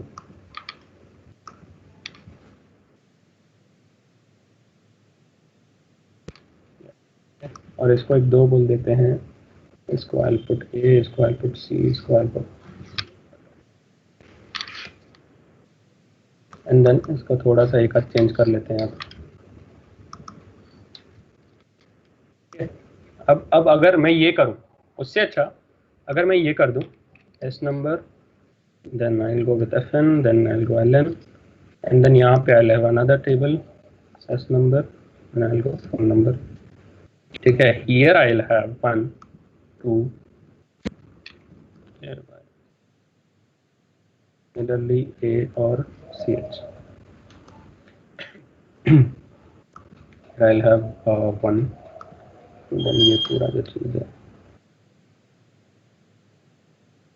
हमने बस 2 टेबल बनाए क्योंकि अपने को मल्टी वैल्यूड एट्रीब्यूट को इनकॉर्पोरेट करना था, राइट? एग्जैक्टली। अब देखो, हाँ, तो इससे अच्छा है नहीं, मुझे पूछना था कि अगर फॉर एग्जांपल 2 फोन नंबर है, तो हम ऐसा क्यों नहीं कर रहे कि फोन नंबर 1 का अलग कॉलम और फोन नंबर 2 का अलग कॉलम?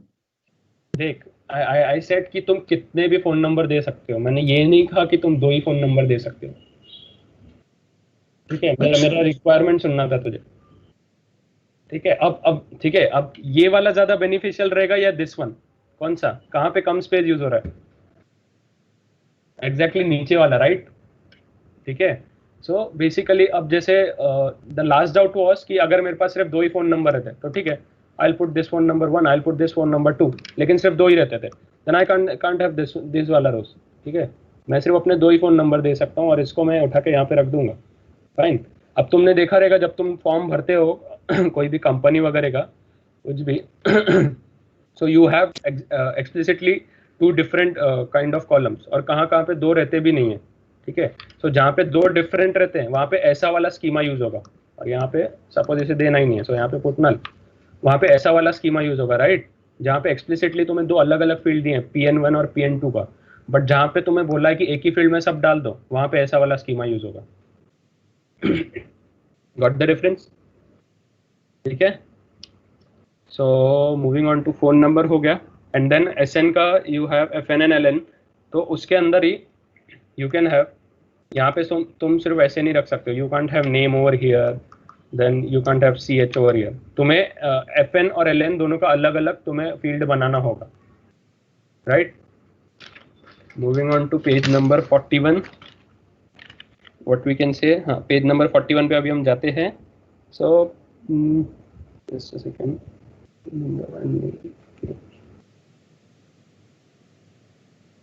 हाँ, सो what I have done here is, ठीक है, okay, so guys I am really sorry, हाँ पेज नंबर 41 का डाउट है?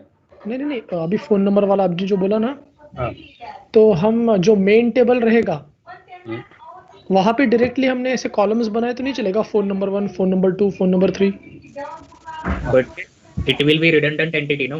Like, अरे वही तो भैया ने अभी बोला ना कि ऐसे अनलिमिटेड फोन नंबर्स हो सकते हैं, मतलब ऐसा कोई हमने कंस्ट्रेंट नहीं दिया है कि एक ही 2 या 2 ही दो। हाँ ना, so listen, it is kind of dynamic। मेरे पास 2 एप्लीकेशन है यार, सिंपल है, मुझे समझो गूगल प्रोवाइड करता है कि तुम सिर्फ 2 ही फोन नंबर डाल सकते हो, सो वो मुझे क्या करेगा, एक अलग फॉर्म में फील्ड दे देगा PN1 और वही फॉर्म में मुझे दूसरा फील्ड दे देगा PN2। I have another side Amazon मुझे बोलता है भाई तू कितने भी फोन नंबर डाल, हम सब हैंडल कर लेंगे अपने पास, ठीक है, सिर्फ उतना ही है। सो अगर मेरे पास एक्सप्लिसिटली दो का ही अगर मेरे पास जगह है तो मैं ये यूज करूंगा, ठीक है, और अगर मेरे पास अनलिमिटेड है तो मैं ये वाला यूज करूंगा बेसिकली, ठीक है, क्लियर? हाँ भैया, ठीक है। Now page number 41, ER model को हमें कन्वर्ट करना रिलेशनल में, so you can see that dependent जो है वीक एंटिटी है, उसके बाद ही it is totally participating in relationship with employee, so हमने उसको कन्वर्ट किया है। अब एक चीज ऑब्जर्व करने वाली ये होगी, because it is a weak entity, हमें एक जो ये वाला चीज है एक कॉलम, स्ट्रॉन्ग एंटिटी का हमें एज इट इज उठा के इधर डालने का है, ठीक है? समझ रहा है वो कैसे कन्वर्जन किया है? And then we will also apply a foreign key constant on that E number. समझ रहा है सबको कैसे किया है वो? Say if I don't put a foreign key constant on E number तो क्या हो सकता है? यस, समझ रहा है। अगर नहीं डाला तो यहाँ का एक डिलीट किया तो वहाँ पे रिफ्लेक्ट नहीं होगा, you know? नहीं, ऐसा नहीं बोल सकता है, ठीक है? अगर नहीं डाला मैंने ऊपर वो की फॉरेन की फॉर्म नहीं होगा कंस्टेंट, ना, हाँ, डिपेंड नहीं ऐसा भी नहीं है, ऐसा भी नहीं है, ठीक है? सुनो अच्छे से, सुपर की कब फॉर्म होगा? ई नंबर और नेम का कॉम्बिनेशन है सुपर की राइट नाउ, नहीं सॉरी सुपर की नहीं, उसको प्राइमरी की ही बोल दो, ठीक है? इस प्राइमरी की right now E number comma name is primary key for the first table, ठीक है? अब मैंने फॉरेन की क्यों लगाया?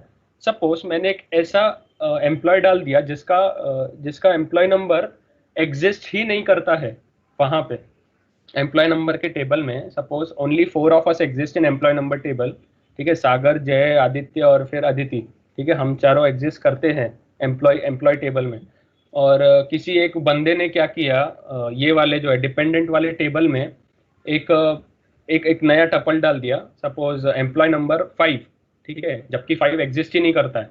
सो ये चेक मेरा कैसे अप्लाई होगा? इसीलिए आई पुट फॉरेन की, एंड ऑन दैट फॉरेन की आई पुट सम कंस्ट्रेंट्स कि अगर ऐसा कुछ आया तो यूजर को तुम्हें एरर दिखाना है कि नो सच एम्प्लॉय एग्जिस्ट, ठीक है? सो यहाँ पे की वाला कंसेप्ट अलग रखो, बाजू में रखो, फॉरेन की का कंसेप्ट अलग में रखो। की मैंने बना लिया एम्प्लॉय नंबर कॉमा नेम, इसको मैंने की बना दिया, हो गया खत्म। अब मुझे डिसाइड करना है कि क्या मैं एम्प्लॉय नंबर को फॉरेन की जैसा रखूंगा या नहीं, और रखूंगा तो क्यों रखूंगा? ताकि मेरा एनॉमली नहीं आए, ताकि अगर यूजर ने ऐसा कोई एम्प्लॉय डाला जो एग्जिस्ट ही नहीं करता एम्प्लॉय टेबल में तो मैं उसे एरर थ्रो कर पाऊँ। क्लियर? Yes, sir. ठीक है, तो weak entity cannot exist without strong entity, hence on delete cascade and on update cascade applied in case of weak entity, ठीक है? इसीलिए हमने on delete cascade और on update cascade हमने अप्लाई कर दिया weak entity में। So both entity, अभी तीसरा केस, पहला केस क्या था? सबसे पहला case it was a normal one, कौन सा वाला था कि I'm not mentioned, ठीक है? तो जो हमने सबसे पहला वाला डायग्राम था वो तुम्हें ये क्लियर करने के लिए था कि अगर मल्टी वैल्यूड एट्रीब्यूट आ जाए तो हमें कैसे उनको ये करना है, उनके लिए हमें कैसे कन्वर्जन करना है। सेकंड केस हमने ये देखा कि अगर वीक एंटिटी आ जाए तो उन्हें हमें कैसे हैंडल करना है।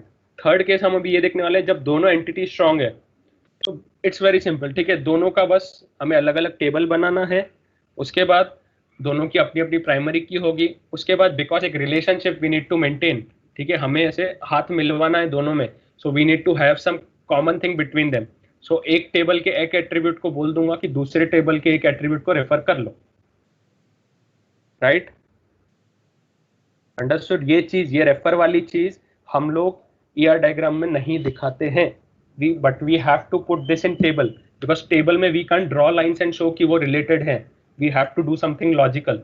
इसीलिए टेबल में जब हम रखेंगे सो बाजू वाले के घर का कोई फोन नंबर मैं अपने इसमें डाल दूंगा, बाजू वाले एंटिटी का कोई एट्रीब्यूट उठा के अपने इसमें मैं रेफर करवा दूंगा। भैया ये समझा, बट आपने एक बोला था कि फॉरेन की का नाम मतलब जो भी एट्रीब्यूट का नेम होगा वो अलग रह सकता है, सही है? रह सकता है। देन वो कंस्ट्रेंट कैसे डिफाइन करते हैं? लाइक वो पार्ट वो आगे एक्सप्लेन होने वाला है क्या? हाँ, वो सब होने वाला है, वो क्वेरीज के लिखते वक्त होगा, अभी उसका टेंशन मत लो। जस्ट बेसिक कंसेप्ट समझो कि ऐसी ऐसी चीजें होती है। We haven't got to the actual coding part right now, ठीक है? ये सिर्फ बेसिक्स वाला चीज चल रहा है। So which entity side should be referencing and which one should be referred, ठीक है? क्वेश्चन वहाँ पे पढ़ लो, ठीक है? That is which entity type should hold foreign key attribute. Now suppose we have 2 department and 100 employees. If foreign key is kept in employee table as d number, then 98 tuples would have null in d number attribute. समझा कुछ क्या लिखा है वहाँ पे? Yeah, got it. Okay, so can you speak in simple terms? So if we make an foreign key which is in employee table, so basically there are hundreds of employees. So employee ID of that respective department, like that respective department of those many employees ID will. Okay, he got disconnected, I guess. अभी हमने यहाँ पे written like so the ठीक है what I'll do I'll explain, ठीक है. Now suppose हमारे पास अभी 2 डिपार्टमेंट है, चलो ये वाला कंसीडर कर लो. We have 3 departments over here, और यहाँ पे समझो we have hundreds of entries, ठीक है. We have hundreds of entries, ऐसा पकड़ लो, ऐसा इतना बड़ा, ठीक है. तो ऐसा 100 ले लो आखिरी तक के. और अगर मैंने फॉरेन की को रखा है एम्प्लॉय टेबल में, जैसे अभी ये वाला है, ये वाला जो है अभी, ठीक है, मतलब नहीं, ठीक है, मैंने अभी यहाँ पे रखा है, ठीक है, देन इट्स ओके. अगर मैंने अभी क्या किया, I have put this thing here, अगर मैंने यहाँ पे रख दिया लाइक एम्प्लॉय आईडी, ठीक है. Now employee number one belongs to which department, तो 1, तो यहाँ पे 1 आएगा, ठीक है. And same employee number 3 will also belong to this one. ऐसा क्यों हो रहा है, ठीक है. So this is here ready.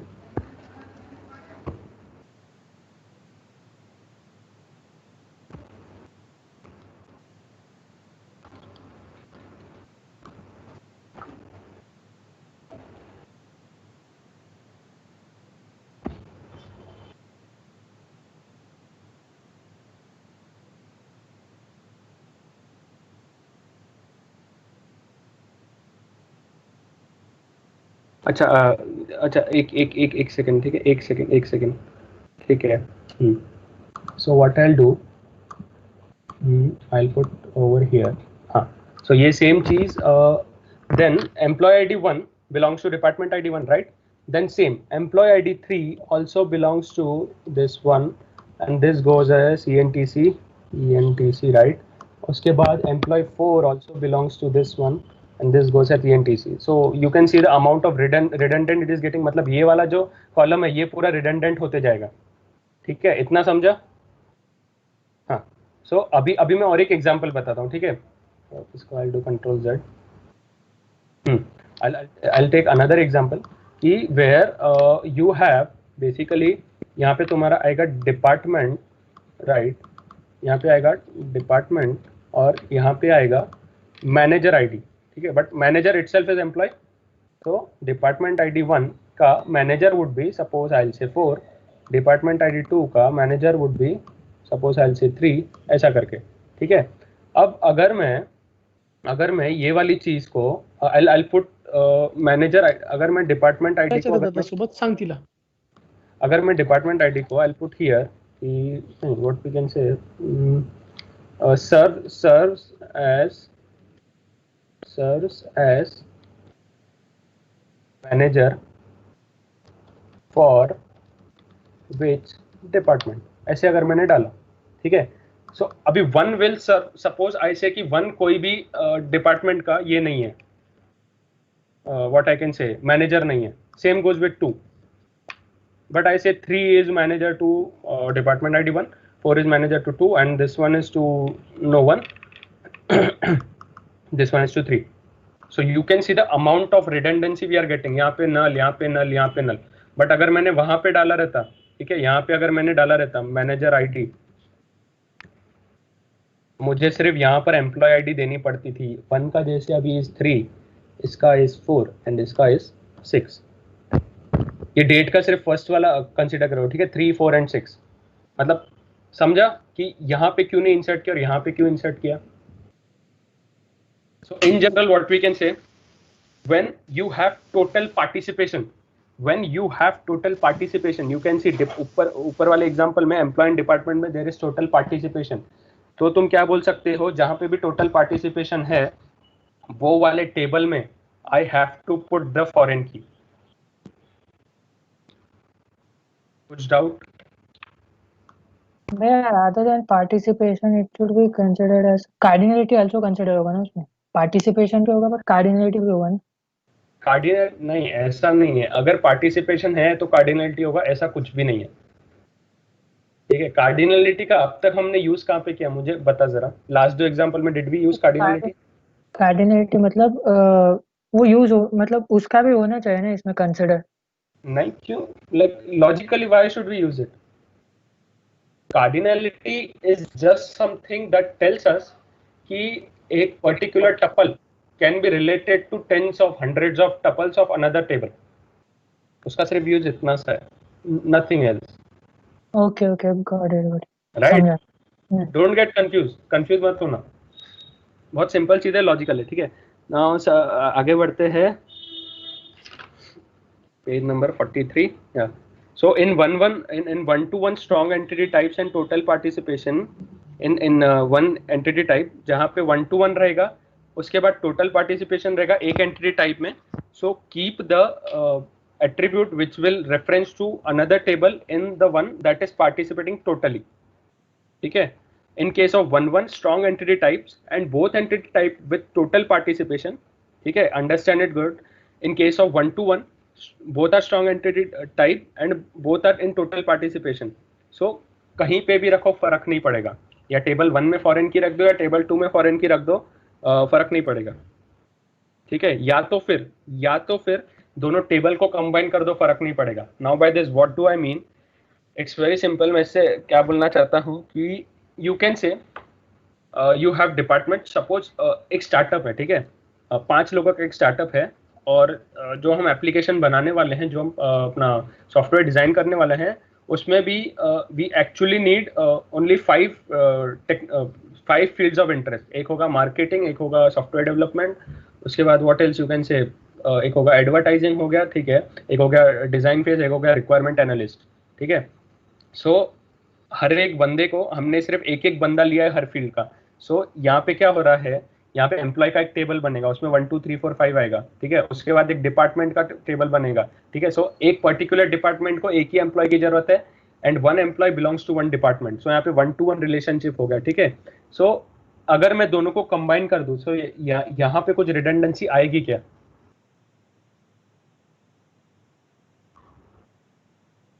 फिर से एक्सप्लेन करो भाई एग्जांपल। ठीक है, I have a startup, there are 5 people and my software deals with 5, my software needs to have 5 departments. One is suppose writing a code, one is marketing, one is advertising, one is something else. ठीक है, 1-to-1 है, मतलब एक बंदा एक department के लिए काम करेगा और एक डिपार्टमेंट में एक ही बंदा रहेगा, राइट। सो अब मैं क्या कर दूंगा, ये बंदा नंबर 1, ये 2, ये 3, ये 4, ये 4, ये 5, ठीक है। अब इसका नाम ले लो A, इसका नाम ले लो B, इसका नाम ले लो C, इसका नाम ले लो A, इसका नाम ले लो B, ठीक है। अब कहना है कि इसके ही बाजू में डिपार्टमेंट, ठीक है, मैं यहाँ पे रख देता हूँ। कहना है कि मैं उसको बोल दूंगा, इसका सपोज हो गया डिपार्टमेंट नंबर 4, इसका हो गया डिपार्टमेंट 3, इसका हो गया 1, इसका हो गया 2, इसका हो गया 5। क्या मैं ऐसे रख सकता हूँ, या I need to make a different table जहाँ पे मेरा डिपार्टमेंट आईडी आएगा, डिपार्टमेंट नेम आएगा? No, you can keep तो बेटर it like रहेगा। this. कौन सा बेटर रहेगा? एक ही Yeah, it इसमें is better to have one table instead of 2 for only 5. Technically speaking दोनों सेम ही है, बिकॉज सेकेंड Yeah. वाले टेबल में भी यही वाले रो रहेंगे, ठीक है, 4 3 1 2 5, और बाजू में उसका नेम आएगा, डिपार्टमेंट नेम। अगर यहाँ पे भी रखा तो यहाँ पे नेम रख दो और यहाँ पे उनकी आईडीज रख दो। So there is actual no redundancy. So make a point, in case of 1-to-1 relationship, both are strong entity, but one is in total participation. So वहाँ वो वाला केस हमने लास्ट एग्जांपल में देखा, ये वाले एग्जांपल में 1-to-1 है, both are strong entity, then both are in total participation, ठीक है। अगर लॉजिकली सोचोगे तो ये सब याद रखने की भी जरूरत नहीं है, ठीक है। खुद सोच के देखो, तुम्हें रियलाइज होगा कि अलग क्यों रखना है यार, जब एक में रिडंडेंसी नहीं आ रही है, ठीक है। Going on to 44 page, now we have n:1, ठीक है। so which entity type should contain foreign key? so region लिखा है, we let entity type with cardinality n refer to entity type with cardinality 1, ठीक है। so इसका kind of reason जो है ना, इसका kind of reason वही वाला है कि I have 2 departments, उसके लिए I need to have a manager ID in the department table, वही वाला ले लो। बट यहाँ पे total participation नहीं है, मतलब हो भी सकता है, नहीं भी होगा, ठीक है। so वही चीज हो गई अभी कि in 1 department I can have many employees, और उसके बाद 1 employee can belong to a single department only. हमने जो एग्जांपल यहाँ पे कंसीडर किया था ना, मतलब ये 1 और फिर इसका एम्प्लॉय आईडी 1, देन इसका एम्प्लॉय आईडी 3,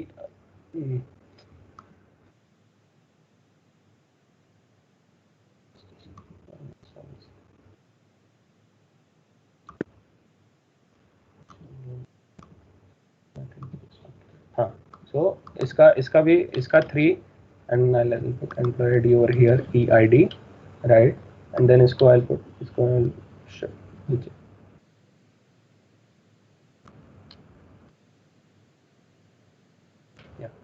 Employee ID 3 और इसके लिए जो काम कर रहे हैं वो है 4 और 5 और इसको I'll put नीचे.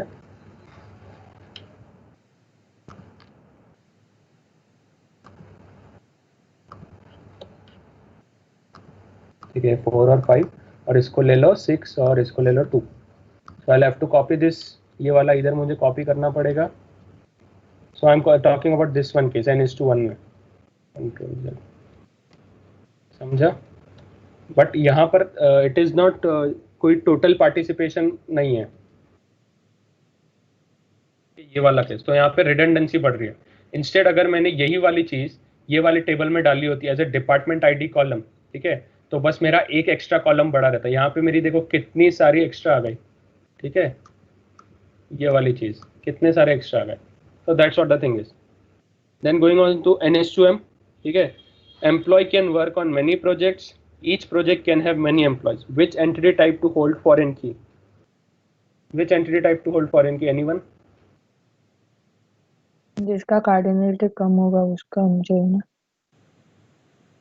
एक बार फिर से सोचना प्लीज. जिसका पार्टिसिपेशन 1 होगा और जो यूनिक होगा. Guys we are going wrong. हम लोग इसके लिए एक नया टेबल बनाते हैं. रिलेशन का बनाया तो हाँ मतलब ठीक है, हम लोग यहाँ पे फॉरेन की रखते ही नहीं है basically. Now take that Amazon वाला एग्जांपल. ठीक है, you have customers on one side, you have content on another side. ठीक है, भैया ये वर्कस्टोन वाला केस होगा शायद से. सॉरी कौन सा? इसका टेबल अलग बनेगा. हाँ, इसका टेबल अलग बने. अभी समझो अगर मैंने वर्कस्टोन वाला केस. अच्छा ठीक है ठीक है, लिसन टू मी. अगर मैंने कंटेंट का आईडी मैंने import sorry as a foreign key लिया अपने कस्टमर के टेबल में, तो उससे मेरा क्या प्रॉब्लम हो सकता है? क्यों नहीं ले सकता हूं मैं? उसमें भी रिडंडेंसी बढ़ेगी ना. एक्चुअली उसमें रिडंडेंसी बढ़ेगी because one customer can watch many such वो वाली चीज मेनी सच एपिसोड्स. ठीक है, और उसके बाद फिर 1 के लिए ऐसे समझो 20 एपिसोड्स आ गए, देन 2 के लिए आई विल हैव 20 एपिसोड्स. ठीक है, and then each episode what can we say हाँ. सो बेसिकली अगर मैंने बोला 1 देन इसका नेम इज जय, तो इसका देन फिर से 1 देन इसका नेम इज जय, वही वाली चीज होगी यहाँ पे रिपीट. एंड देन यहाँ पे मैंने रखा ब्रीथ 1, यहाँ पे मैंने रखा ब्रीथ 2 की आईडी, ब्रीथ 1 की आईडी, ब्रीथ 2 की आईडी, ब्रीथ 3, ब्रीथ 4, ब्रीथ 5, ऐसे मैंने आईडीज रख दी सारी. सो इसकी वजह से ये वाला जो कॉलम है ये बहुत ज्यादा बार एक्स्ट्रा रिपीट हो गया. ठीक है, सो इसीलिए I make a different table only. समझा? इसीलिए I make a different table जहाँ पे मैं क्या रखूंगा, मैं रखूंगा कस्टमर आईडी 1, उसने देखा B1 कितने आवर्स के लिए, 3 आवर्स के लिए. तो यहाँ पे जय वाला कॉलम फिर से नहीं आया. देखो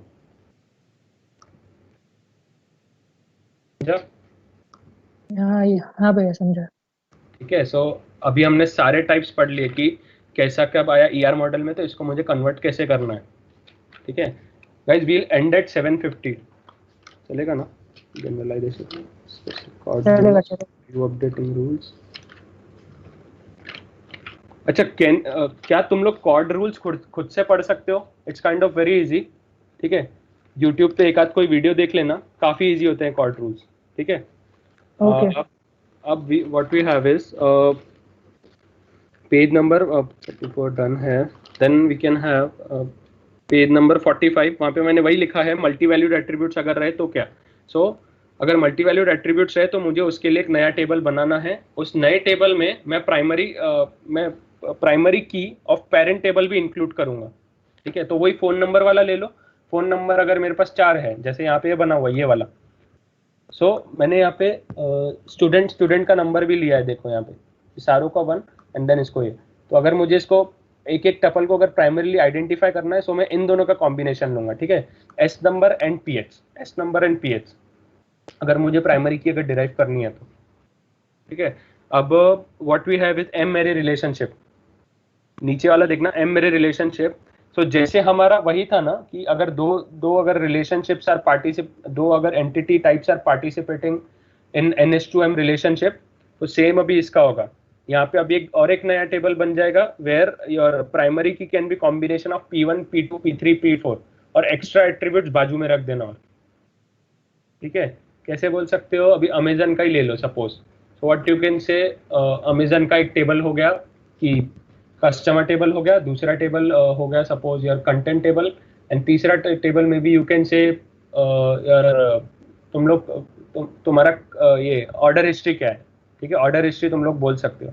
सो इन तीनों के बीच में अगर लिंकिंग है, अगर ये तीनों एक दूसरे से कनेक्टेड है आपस में, सो ये लिंकिंग को दिखाने के लिए और कुछ एक्स्ट्रा एट्रीब्यूट्स रखने के लिए which will affect these three at the same time, इसके लिए तुम एक न्यू टेबल बनाओगे where primary key of that new table will be primary key of table 1, comma primary key of table 2, comma primary key of table 3. Got it? So now 46, comparing entity type को we can say as relation schema 1-to-1 और 1:2, and relation type को we have foreign key, ठीक है। अभी हमने पीछे ही देखा, जब हमारे पास 1-to-1 रिलेशनशिप है इन ER डायग्राम, और जब हम इसको कन्वर्ट करते हैं in relational model, then we use the concept of foreign key, ठीक है। और जब हमारे पास MS2N टाइप का रिलेशनशिप है, then we use a new table और a new relation, new table और न्यू रिलेशन। अब उसमें हम क्या क्या इंपोर्ट करेंगे, पहले तो एम्प्लॉय टेबल का हम लोग उसको रेफरेंस करेंगे as a foreign key, employee ID, and same goes with the department ID भी हम लोग उसको रेफरेंस करेंगे। Talking in terms of Amazon, तो अमेजन का कस्टमर आईडी और पर्टिकुलर कंटेंट का ब्रीथ 1 ब्रीथ 2 वो वाला ID, content ID basically, and जो एक्स्ट्रा टपल्स रखने हैं वो मैं रख दूंगा, right. N-ary relationship type में we will have new relation और टेबल, प्लस जो नया टेबल बनेगा उसमें मैं n फॉरेन कीज को ये करूंगा, रेफरेंस करूंगा basically to the parent table. और जब मल्टी वैल्यूड एट्रीब्यूट्स रहेंगे, I will have new relation table, and then when you have the key corresponds to primary key, key in ER model corresponds to primary key in relational model, entity in ER model corresponds to a tuple or row in relational model, right? And then page number 47, which is ठीक है, page number 47 open करो सब, we have a question over there, in ER and relational models which is not correct. Anyone to answer please, वहाँ पे answer mark किया हुआ है, just you need to explain a brief reason about it. Anyone please?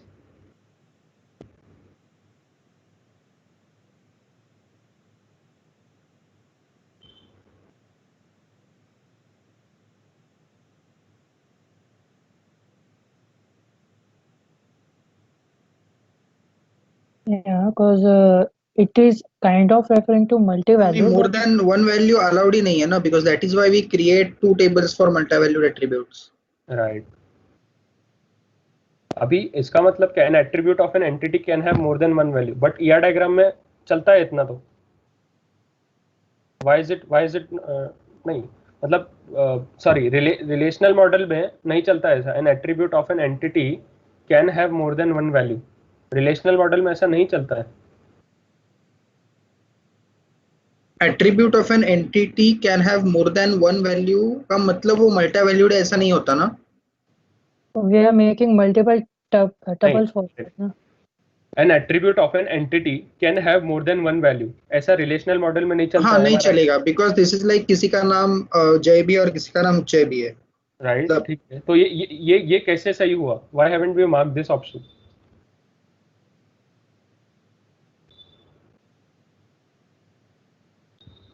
because there can be values जिसको multi value होता है, because like for example phone number, जैसे अभी हमने किया 2 phone number है। This question is based on terminologies, ठीक है। When we are talking about relational model, we can't write entity over there, we have to write tuple or row. So basically writing an entity means it is considering the case of ER model. ER model में more than one value is allowed, hence it is correct. Same goes with second option, we are talking about entity, that is we are talking about ER model. ER model में composite values are allowed, hence it is correct.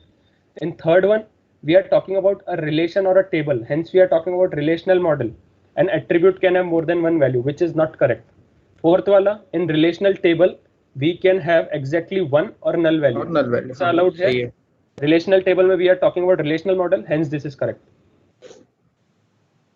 अगर explanation, brief explanation नीचे लिखा है, A, B is talking about ER model. ER model में M valued composite are allowed, whereas in relational model C or D not allowed. ठीक है. अब going to next page. ठीक है, next page में हाँ, next page में कोई ये बता सकता है कितने tables रहेंगे minimum? You are given a ER diagram over there. Anyone to please talk about the number of tables required over there? 3 लगेंगे ना? गलत, 2 लगेंगे. 1:2 M relationship है. It is 1. Okay, yeah, हाँ 2 लगेंगे, सही है. भैया वहाँ पे वैल्यू मल्टी वैल्यू लिखा है. ओके, हाँ सॉरी हाँ ठीक है. हाँ सर, कुछ तो मल्टी वैल्यूड हुआ. हाँ, उसको डबल ओवल कर दो, then we'll have 3 tables. I missed it. you'll have 3. ठीक है. 3 लगेंगे. टेबल, हाँ सही है. हाँ, we have studied this thing पीछे, एक बार रिवाइज कर लेना अगर नहीं समझ में आया तो.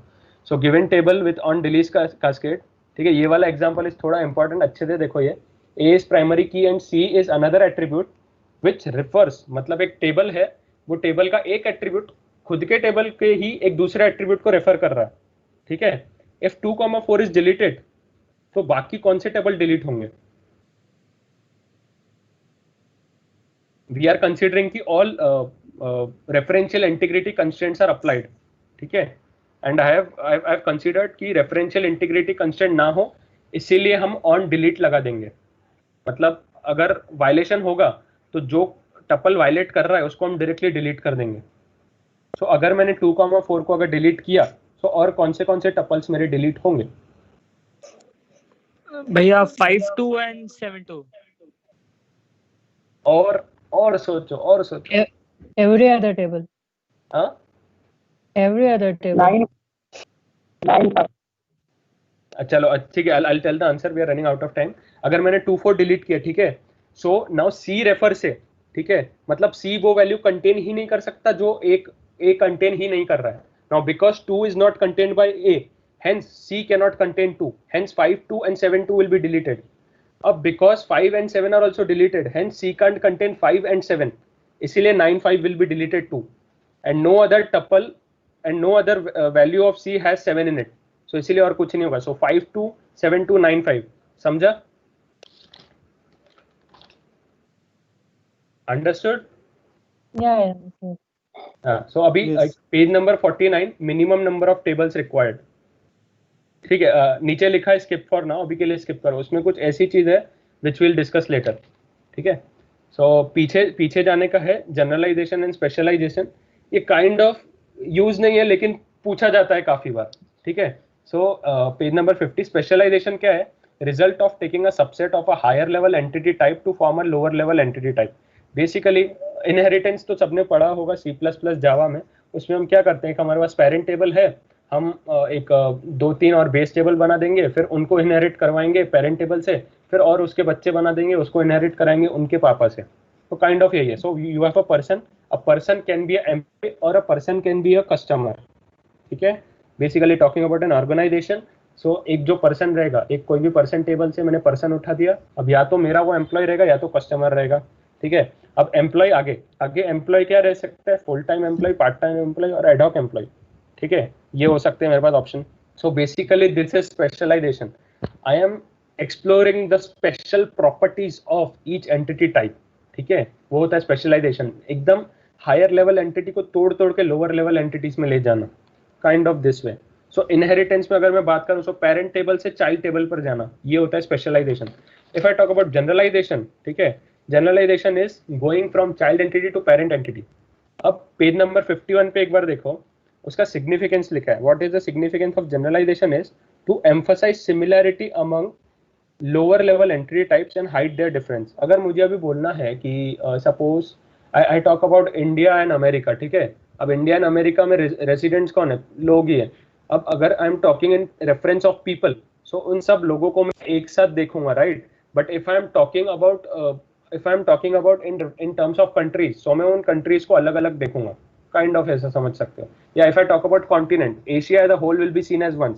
If I talk about countries, then Asia will be divided further. Kind of ऐसा. सो हम लोग जनरलाइजेशन क्यों करते हैं? ताकि हम लोग कलेक्टिवली स्टडी कर पाए, हम लोग सिमिलर ऑप्शंस डिराइव कर पाए कि दो अलग अलग डिपार्टमेंट में सिमिलैरिटीज क्या है. If they derive from the same table, then we can study their similar properties accordingly in a generalized view. Specialization का मतलब क्या है? अगर मुझे एक ही चीज को डीप में स्टडी करना है, so I have to check कि उसमें कितने अलग अलग एंटिटीज हैं और हर एक एंटिटी की खुद की डिफरेंट यूनिक प्रॉपर्टीज क्या हैं. Hence we use specialization. The attributes of higher level employee types are to be inherited by lower level employee types. This is the basic property of inheritance, right? And then coming on to last, aggregation.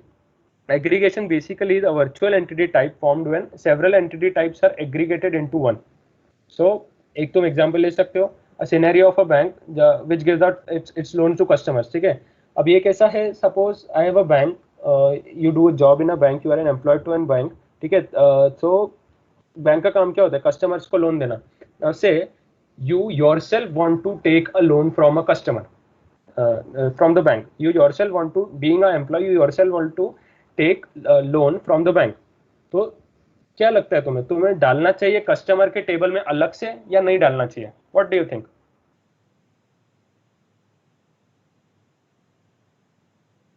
Anyone?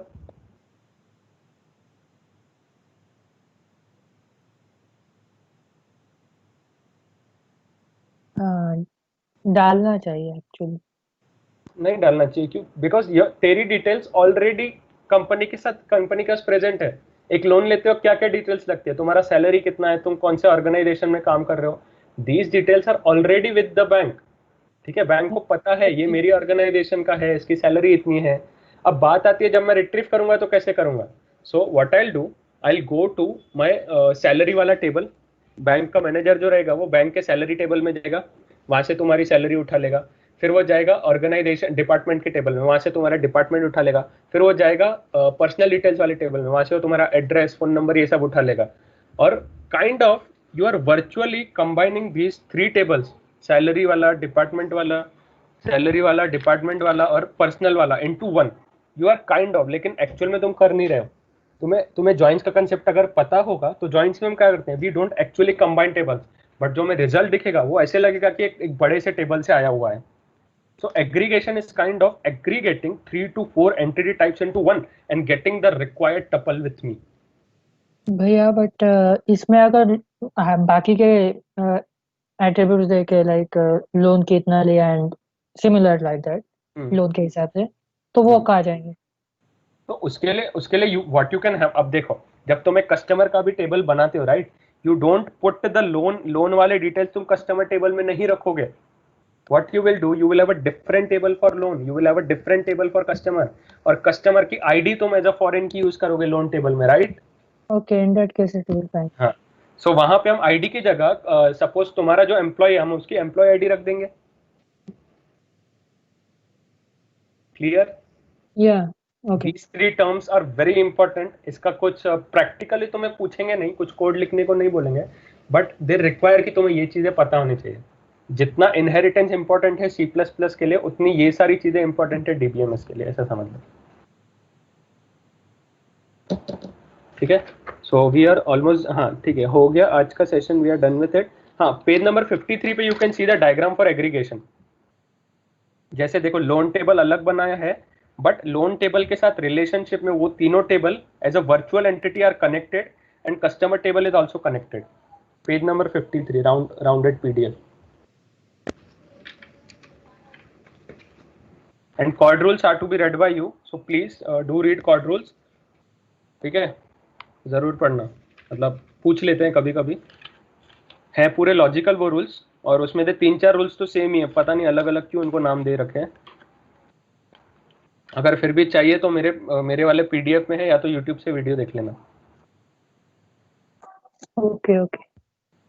सो किसी को अगर कुछ भी doubts रहे, सो एक हम exactly 8 बजे शुरू करते हैं, वो लोग रुके रहना, बाकी गाइस यू कैन लीव.